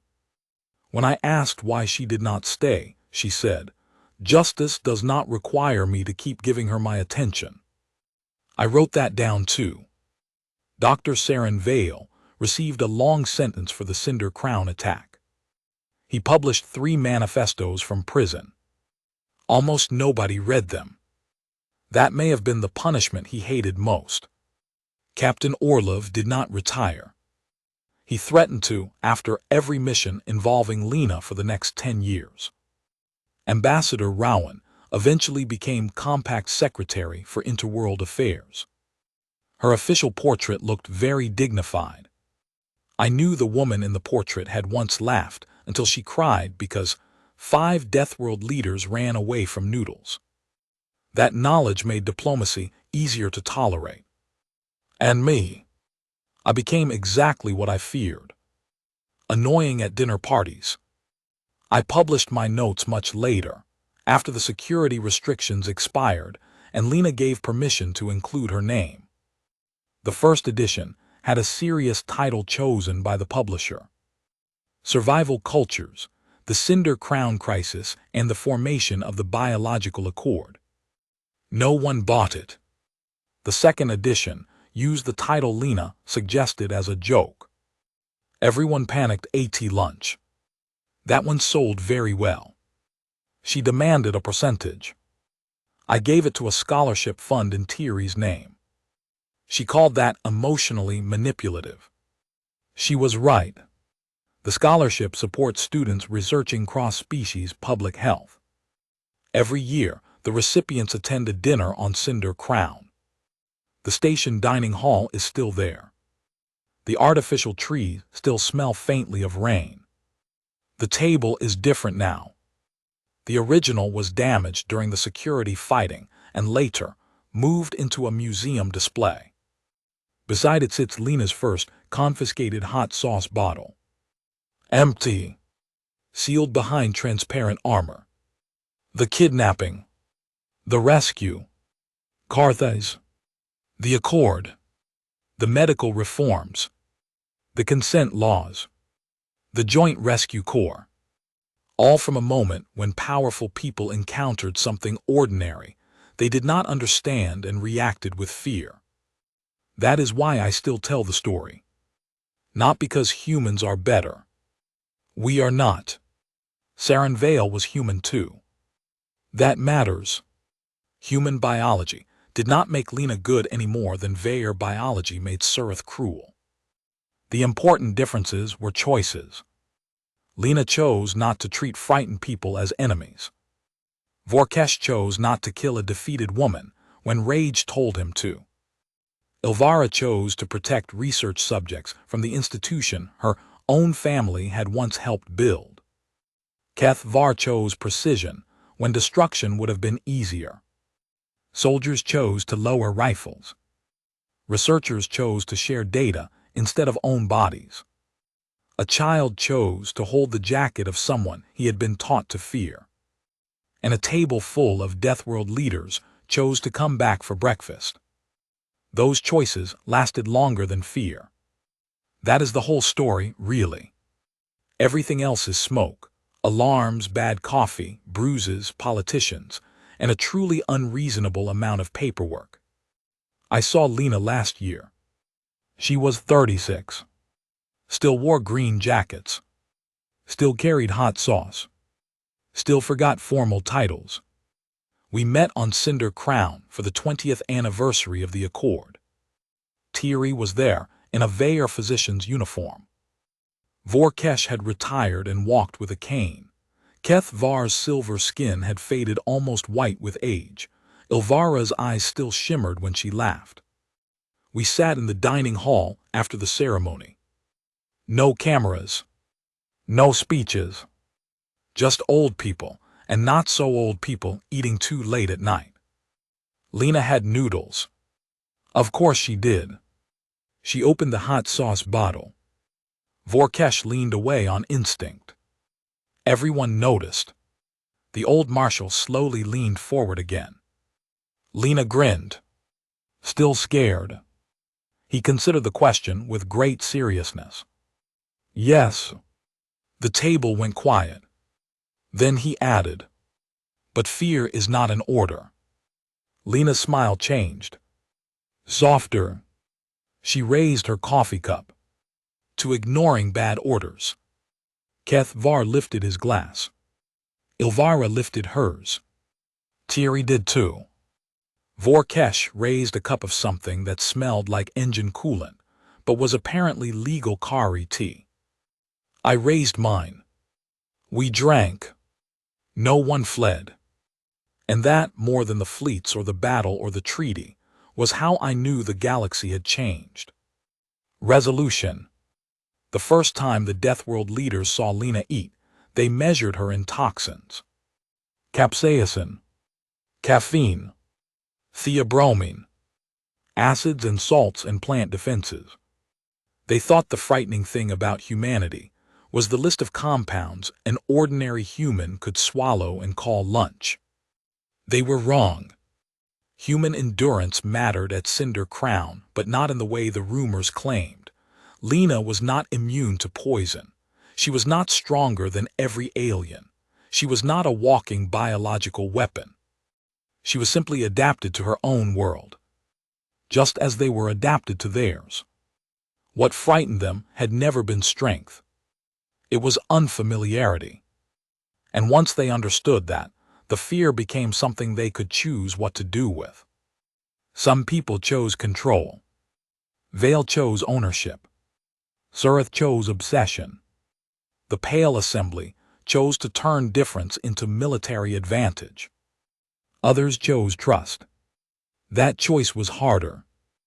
It required admitting embarrassment, admitting ignorance, admitting that a person you feared might not owe you proof of harmlessness. It required powerful leaders to say they were wrong. It required soldiers to lower weapons. It required scientists to accept that knowledge without consent can become another kind of violence. None of that happened because humans were uniquely noble. Humans had supplied some of the villains too. It happened because people from 6 dangerous worlds finally stopped asking which species was toughest and started asking a better question. What kind of civilization do we become when we meet something we do not understand? That question built the Accord. That question saved the patients at Carthage.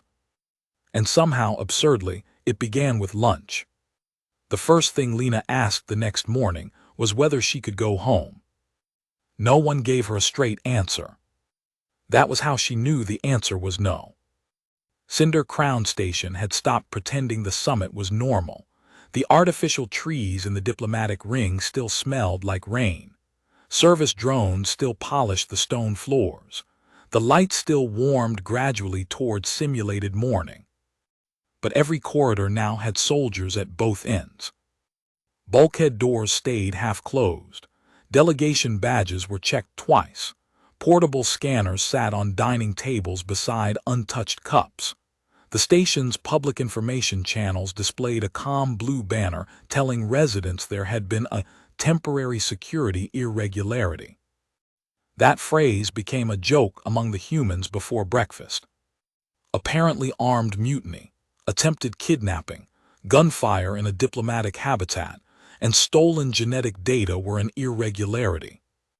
I wrote it in my notebook. Lena noticed. You're going to quote that someday, aren't you? If I survive long enough to become annoying at dinner parties. You already are. She was sitting on a folding chair inside the Earth Security Suite, eating toast. Dry toast. No jam. No coffee. No chocolate. The station food staff had become so terrified of triggering another toxicology alert that they had reduced her breakfast to the nutritional personality of packing foam. Lena bit the corner and stared at it. I'm being punished for having a metabolism. Across the room, Captain Dane Orlov looked up from his tactical display. Orlov commanded Earth's diplomatic protection team. He was 40-something, square-built, gray at the temples, and had the permanent, tired eyes of a man who had spent years convincing ambitious officials not to walk into obvious danger. You can have coffee. Lena looked hopeful. In a sealed cup, he added. Her hope died. Do I get a straw? No. How am I supposed to drink it?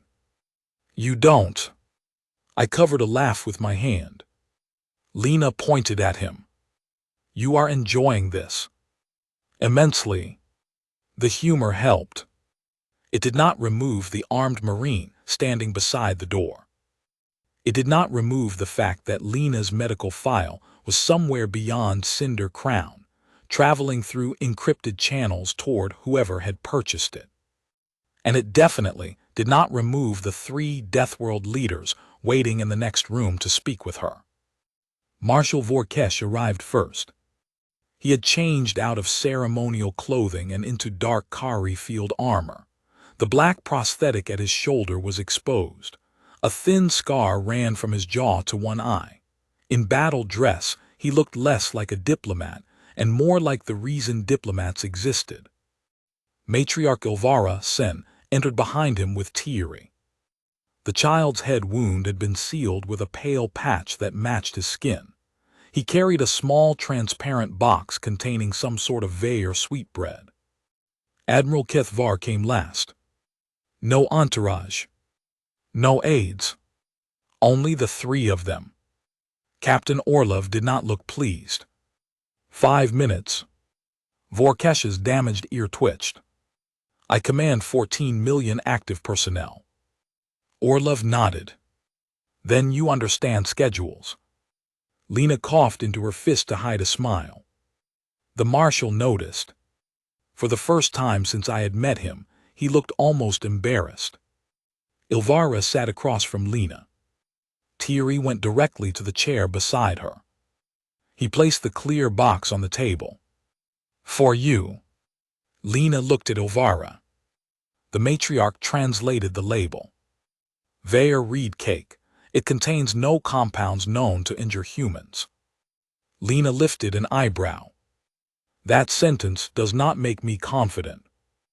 Ilvara's eyes shimmered with amusement. It is considered sweet. Thierry pushed the box closer. Lena opened it. The cake looked like a gray sponge. She tore off a tiny piece and ate it. Everyone watched. Lena stopped chewing. Vorkesh stiffened. Kethvar leaned forward. Ilvara said, "Is something wrong?" Lena swallowed with effort. No. Then why did your face change? It is subtle. Thierry looked worried. Bad. Lena shook her head quickly. No, not bad, just very subtle. I tried a piece later. It tasted like damp paper remembering sugar. Lena ate 2 more bites anyway because Thierry was watching. That told me more about her than the environmental chamber had. Vorkesh waited until the child was distracted before speaking. We have traced the stolen transmission. Captain Orlov's head came up. To where? Not a destination, a relay. Kethvar placed a small projector on the table. A star map appeared. 1 point pulsed amber. Relay K-77, he said. Abandoned mining infrastructure in the Yarrow system. No permanent population. No registered traffic for 6 years. Then whoever received it wanted distance, Orlov said. Or privacy, Ilvara replied. Lena looked at the map. Can you tell who sent it? Vor's claws tapped once on the tabletop. That is the problem. The projector changed. A security log appeared. Access credentials. Routing keys. Timestamp. The credentials belonged to Senior Protector Havoc. Lena stared. He stole it. No, Vor said. How do you know? Because at the time of transmission, Havoc was physically visible on 3 separate chamber recordings pointing a rifle at you. Lena winced. Right. Someone used his command access while he was occupied. Kethvar folded his hands. The mutiny may have been encouraged for that purpose. I felt cold despite the room temperature. You think somebody wanted chaos so they could steal the file? Yes. Ilvara looked toward Thierry. Her voice hardened. And they were willing to endanger children to do it. Thierry was making a tiny tower from sealed food packets. He did not hear. Lena did. Who? No one answered immediately. Captain Orlov finally said, We have several possibilities. Names. Lena. Names. Orlov studied her. Then he sat. The most likely is the Kestrel Combine. I had heard of them. Most people in diplomatic work had. The Kestrel Combine was not officially a government, military, corporation, or criminal organization. It was an unpleasant mixture of all 4. It operated in border systems where laws arrived slowly and money moved quickly. Private armies, biological patents, salvage fleets. Mercenary research teams. It bought failed colonies, debt claims, abandoned habitats, disputed mineral rights, and sometimes people. The Combine's public offices described it as a sovereign commercial security consortium. Earth intelligence used shorter language. Pirates with lawyers. Lena's expression tightened. Why would they care about my liver enzymes? Kethvar answered. Because no current military force can operate for more than 30 minutes in Vair alkaloid fog without sealed armor. Kari nerve grasses disable Marn infantry. Sorn desert spores blind Ilian respiratory tissue. Every Deathworld has environments that function as natural defensive barriers. Vorkesh continued.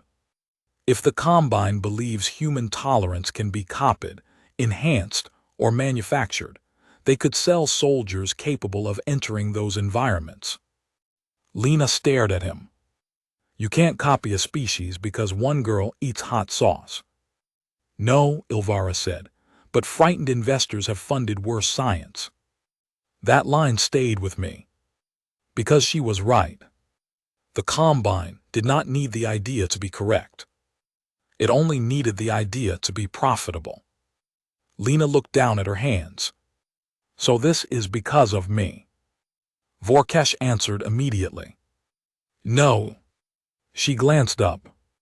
This began before your meal. Someone had access ready. Someone had a buyer ready. Your lunch revealed an opportunity.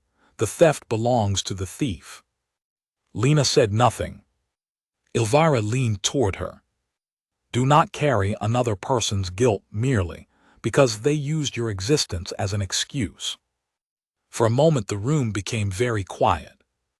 Then Thierry's food packet tower collapsed. He gasped as if civilization had ended. Lena helped him rebuild it. That was the last peaceful moment we had that day. At 09:42 station time, a medical vessel requested emergency docking. Its name was Mercy of Dawn, registered out of the Pelin Free Colonies. Crew of 12. 21 patients in cryogenic transport following a reactor accident. Its portside radiator array showed damage. Its fusion plant was cycling badly. It broadcast medical distress codes on every civilian frequency. Under ordinary circumstances, Cinder Crown would have accepted it without hesitation. Under summit lockdown, Commander Davin ordered the vessel to hold position for inspection. Mercy of Dawn replied that 3 patients would die if the cryogenic system failed. That created an argument. Hospitals are built on the assumption that people do not fake dying to get through the door. Security systems are built on the assumption that somebody eventually will. Cinder Crown was both. Ambassador Rowan argued for remote medical assistance. The Pelin representative demanded immediate docking. Vorkesh wanted the vessel boarded outside the station. Ilvara wanted the patients transferred by shuttle. Commander Davin made the decision. Docking Bay 9. Hard quarantine. No access beyond the medical collar. Captain Orlov heard about it and swore.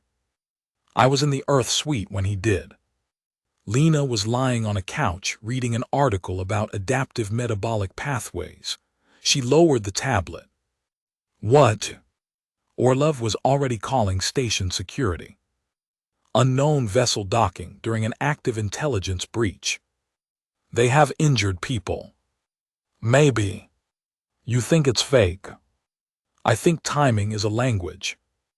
The first explosion came 23 minutes later. Small. Directional. Docking Bay 9 lost cameras, internal communications, and 1 pressure door. Then the lights went out in Habitat Ring 3. Then Ring 2. Emergency power returned in red strips along the floor. The station announcement tried to speak and cut off halfway through a sentence. Captain Orlov's Marine raised his rifle. The door locked. Lena sat up. Not again. Orlov looked at her. Stay down. A second explosion thudded through the station. This one was closer. The floor shook. Somewhere outside, automatic fire began. Orlov's comm unit erupted with overlapping voices. Bay 9 breached. Hostiles in medical armor. Multiple access points. Repeat, they have compact credentials.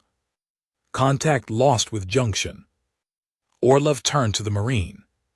Seal interior. The Marine crossed to the second door. Lena stood. Orlov pointed at the couch. Down. I can help. No. I know the medical wing. No. I can. No. She stared at him. He stared back. For once, Lena listened. She sat. I sat beside her. The waiting was worse than running. When people imagine violence, they imagine movement, shouting, gunfire, heroic decisions. Most of the time, violence is waiting behind a door while somebody else decides whether they are coming through it. We waited 11 minutes. That was enough time to hear 3 firefights. Enough time to smell ozone through the ventilation. Enough time for the station's emergency network to update the casualty estimate twice. Then someone knocked. 3 taps. Pause. 2 taps. The human security code. The Marine checked the camera. Ambassador. He opened the inner door. Rowan entered with Dr. Akefer and 2 Earth security officers. Rowan had blood on one sleeve. Lena stood so fast the couch cushion snapped upright. "Are you hurt?" "Not mine." "What happened?" The Mercy of Dawn was a carrier. Orlov's face did not change. "How many?" 40, maybe more. Cryopods were equipment cases. Medical staff were mercenaries. "Kestrel." "We think so." Dr. Akefer looked at Lena. "They are asking for you." Lena went still. "What?" Rowan wiped blood from her cuff with a cloth. "They seized the docking medical center. They have hostages. Their commander transmitted terms." Orlov's jaw tightened. "Of course he did." "What terms?" I asked. Rowan looked at Lena. "She goes to docking bay 9. They release the medical staff and leave." Lena did not speak for several seconds. "Then how many hostages?" "No." Orlov's answer was immediate. "I asked how many." "No." "Captain." "Not your decision." Lena's voice sharpened. "They are there because they want me. They are there because criminals chose to take hostages. If I can stop."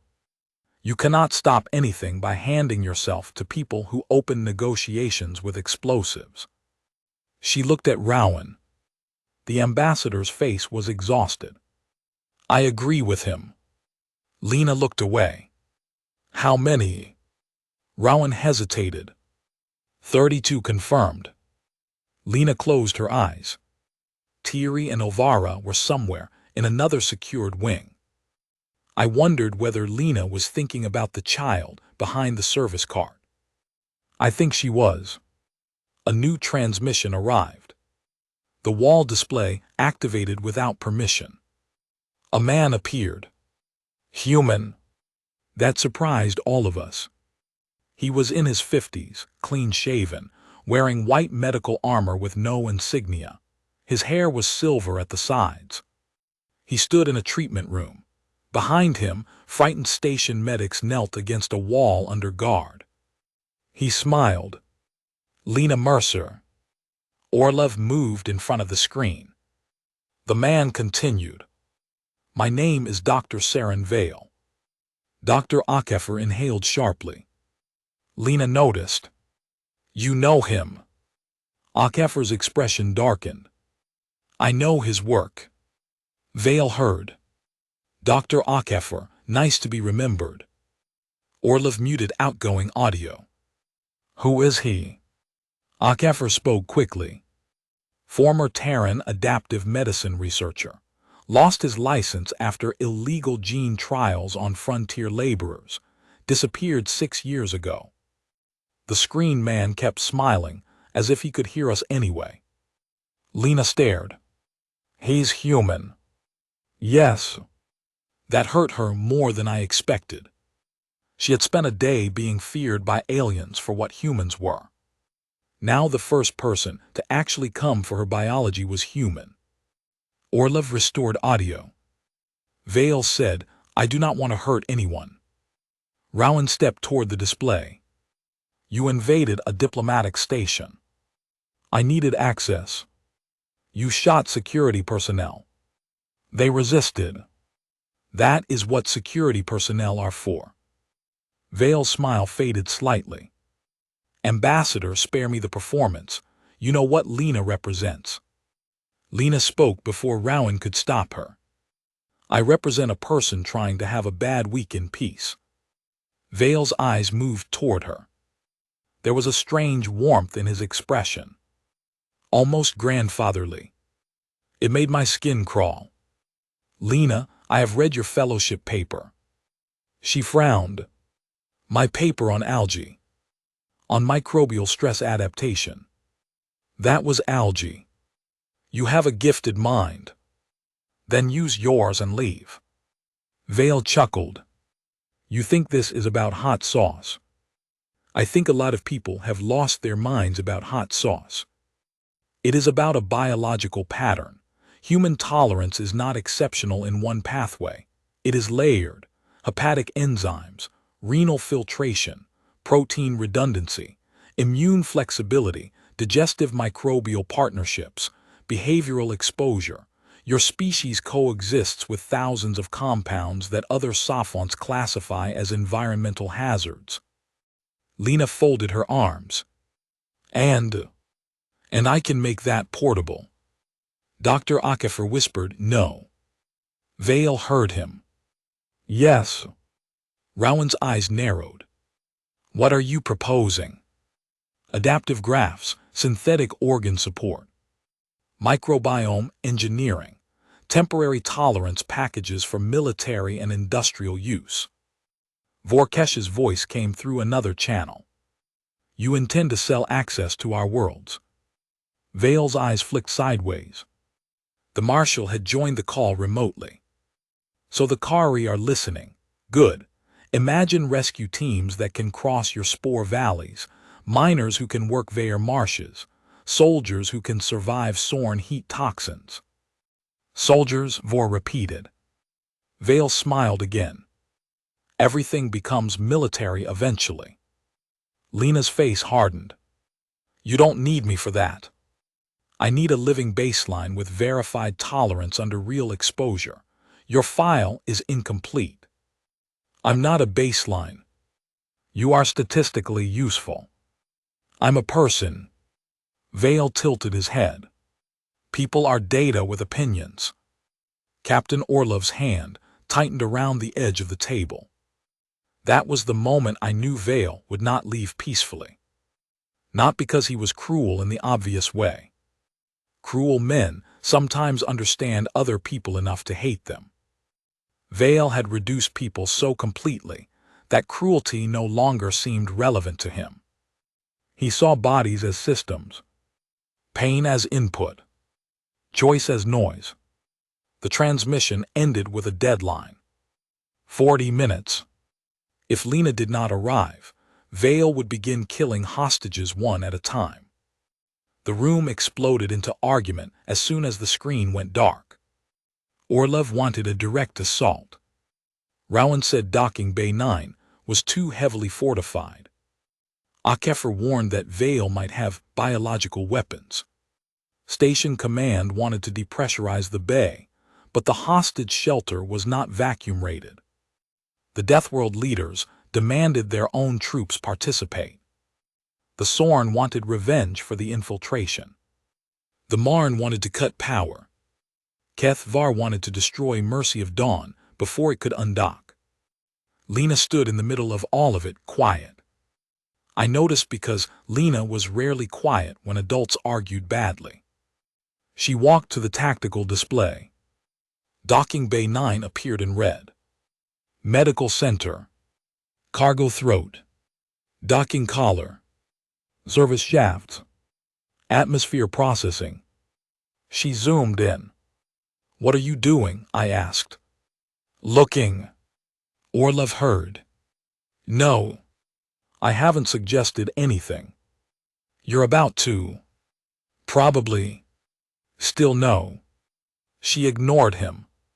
Dr. Akefer, what would Vale need to collect from me? Akefer looked uncomfortable. Blood, tissue, gut microbiome samples, possibly bone marrow if he is serious about immune adaptation. Lena made a face. I liked the answer better before bone marrow. Lena, this is not. What equipment? Akefer hesitated. Sterile lab, sequencing arrays, metabolic analyzer, centrifuge, tissue preservation. Could he have brought all that on the ship? Yes. But why take the medical center? Backup power, clean rooms. Lena zoomed in again. What is this? A narrow blue line ran through the facility. Station engineering label, nutrient delivery / medical synthesis. I blinked. It's the hospital food system. Cinder Crown's medical center did not cook meals conventionally. It stored base proteins, carbohydrates, mineral solutions, flavor concentrates, and species-specific nutrient compounds in sealed tanks, Automated synthesizers assembled safe meals for hundreds of different physiologies. Lena looked at HFY. What happens if someone contaminates that system? Alarms shut it down. How sensitive? Extremely. Orlov's eyes narrowed. Where are you going with this? Lena pointed at the map.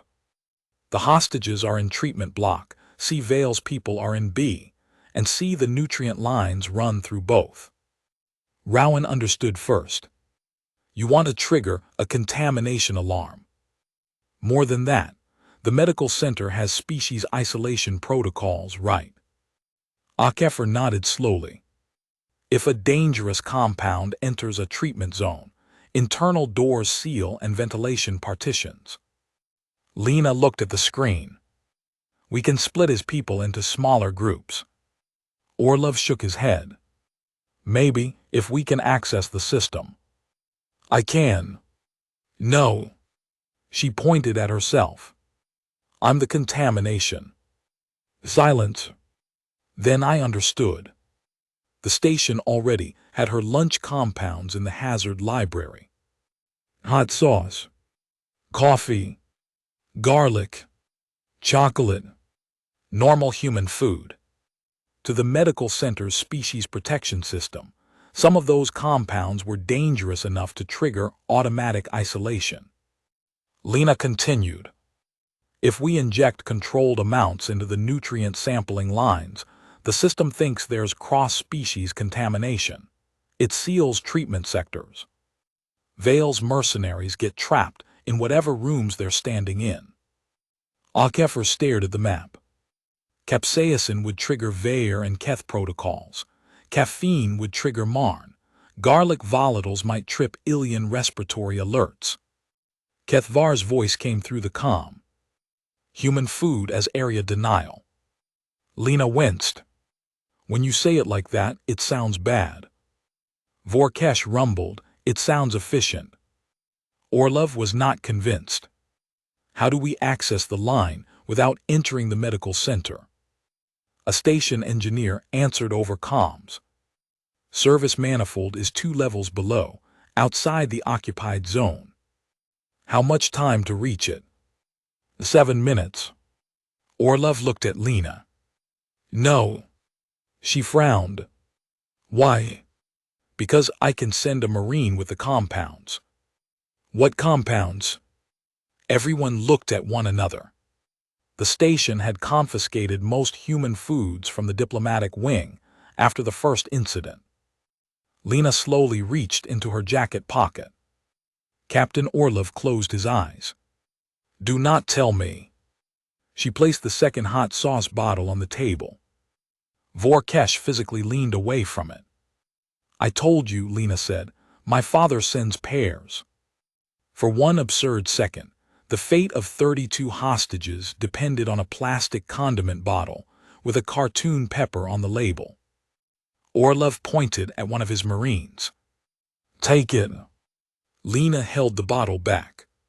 You need more than capsaicin. Dr. HFY can prepare the rest. He needs the compounds in small amounts and fast. I said take it. The Marine reached. Lena did not release it. Captain. No. Vale expects me to come. No. He'll be watching the obvious routes. He won't expect me to be under the hospital. No. I know the station food synthesizer interface because I spent 3 days complaining about it. That is not a qualification. It is today. Orlov stepped closer. Lena, you are not a soldier. I know. You are not trained for this. I know. You are the target. I know. Then why are we arguing? Because 32 people are still in there. His face tightened. So we rescue them. With the plan I just gave you.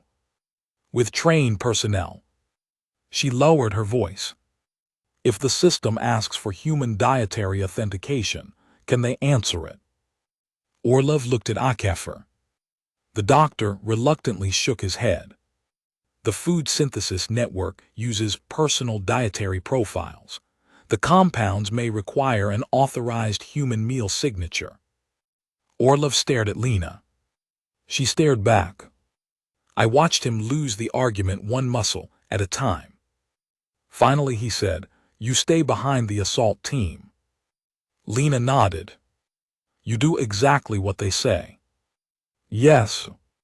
"You do not improvise." "Yes."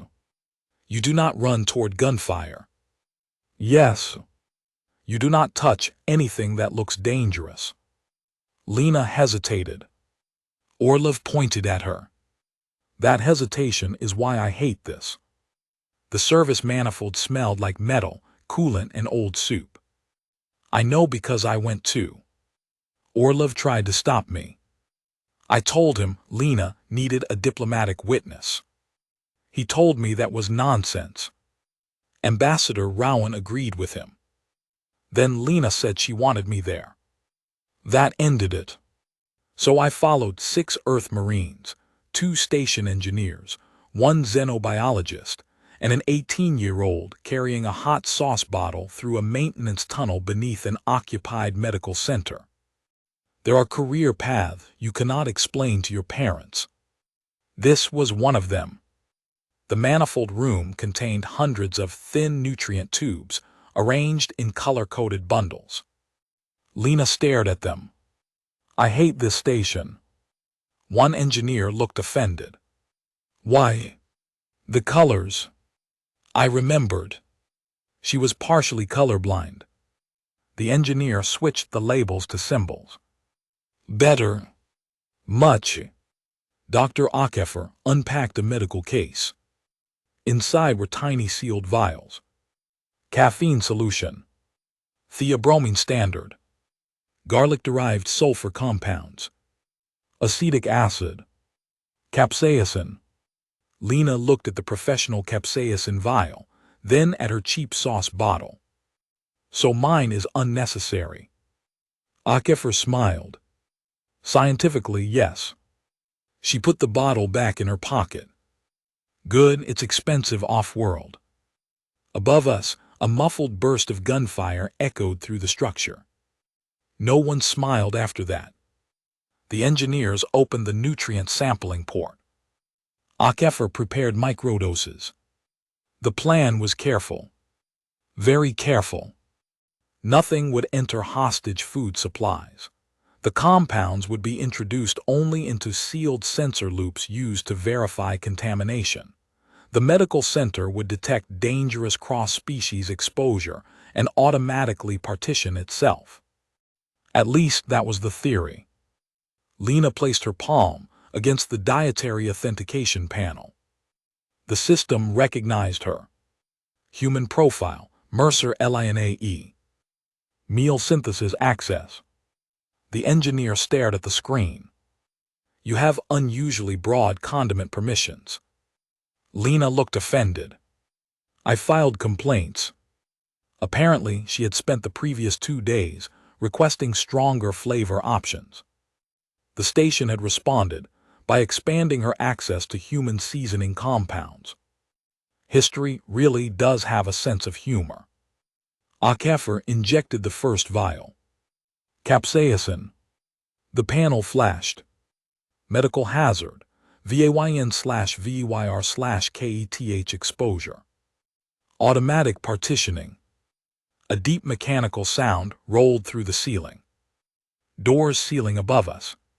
Second vial. Caffeine. MARN cardiac hazard. More doors. Third. Garlic volatiles. ILYAN respiratory hazard. The station alarm changed tone. Captain Orlov's comm exploded with reports. Block B sealed. 3 hostiles isolated in pharmacy. 4 trapped in imaging. Hostages separated from West Corridor. Assault team moving. It worked. For 12 seconds. Then Vale overrode the system. All the doors reopened. Orlov swore. The engineer went pale. He has administrator access. How? Someone gave him station command credentials. That was worse than a stolen medical file. That meant the conspiracy reached deeper. Vale's voice came through the manifold speaker. Clever. Lena froze. I wondered how long it would take you. Orlov looked at the ceiling speaker. Move her out. The Marines closed around Lena. Vale continued. You see, Lena, we think alike. No, we don't. You used biology as a systems tool. I used lunch to lock doors. Exactly. A red light appeared above the manifold exit. Locked. The opposite door locked too. The engineer swore. Vale had trapped us. Then gas began venting from the ceiling. My first thought was poison. Everyone else was. Masks came up. Marines sealed helmets. HFY grabbed Lena and pulled a respirator over her face. The station display identified the gas. Anesthetic mixture. Human-safe dosage exceeded. Lena's eyes widened. Vale spoke calmly. I prefer you alive. The gas thickened. My legs became light. My fingers tingled. One Marine fired at the door controls. Sparks erupted. Nothing opened. Lena looked at the environmental readout. Then she ripped off her mask. I shouted at her. She ignored me. She leaned close to the sensor. Mixture composition. The computer displayed it. She read quickly. HFY. The doctor was coughing. What? This is based on halogenated anesthetic carrier. Yes. Flammable. No. Reactive with ozone. HFY blinked. What? Reactive with ozone. Some components, yes, but... Lena grabbed a maintenance sterilizer from the wall. The engineer shouted. That unit generates ozone for pipe sterilization. I know. You'll trigger atmospheric shutdown. That's the point. She slammed the sterilizer control to emergency purge. Ozone flooded the sensor chamber. The station detected incompatible volatile compounds. Every gas feed into the manifold stopped. Emergency ventilation opened. The room roared with fresh air. Lena dropped to her knees coughing. Orlov stared at her through his helmet. What did I say about improvising? She coughed again. Bad time. The engineer manually opened the service door. We moved. The assault above us had begun. Once the contamination partitions had briefly separated the mercenaries, Earth and Kari teams pushed into the medical center. Fighting became room by room. Vale knew he was losing. So he changed the game. He took 6 hostages and retreated to Mercy of Dawn. And this time he took Thierry with him. We learned that over comms while climbing back toward the diplomatic ring. Elvira's voice came through first. Not diplomatic. Not controlled. My son was in the East Shelter. No one answered quickly enough. She shouted, Where is my son? A station officer replied. The shelter was breached during the partition reset. We believe hostile forces removed 7 civilians. Names. A pause. Thierry Sen is among them. Lena stopped walking. Captain Orlov turned. No. She looked at him.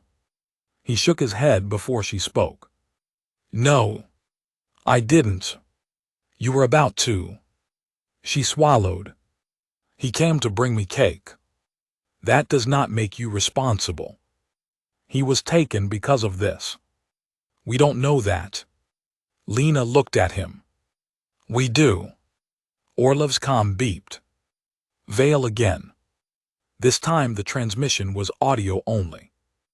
Lena, docking bay 9, 10 minutes. Come alone or the Veyer child is first. Elvira made a sound over the channel that I hope never to hear again. Lena closed her eyes. Then she opened them. I'm going. Orlov grabbed her shoulder. No. I'm going. He will cut you apart. He'll kill Thierry. We are preparing an assault. In 10 minutes. Orlov did not answer. That was an answer. Lena pulled her shoulder free. I'm going. Marshal Vorkesh entered the corridor from the opposite side. He had heard everything. He stepped in front of her. No. Lena stared up at him. You too. Yes.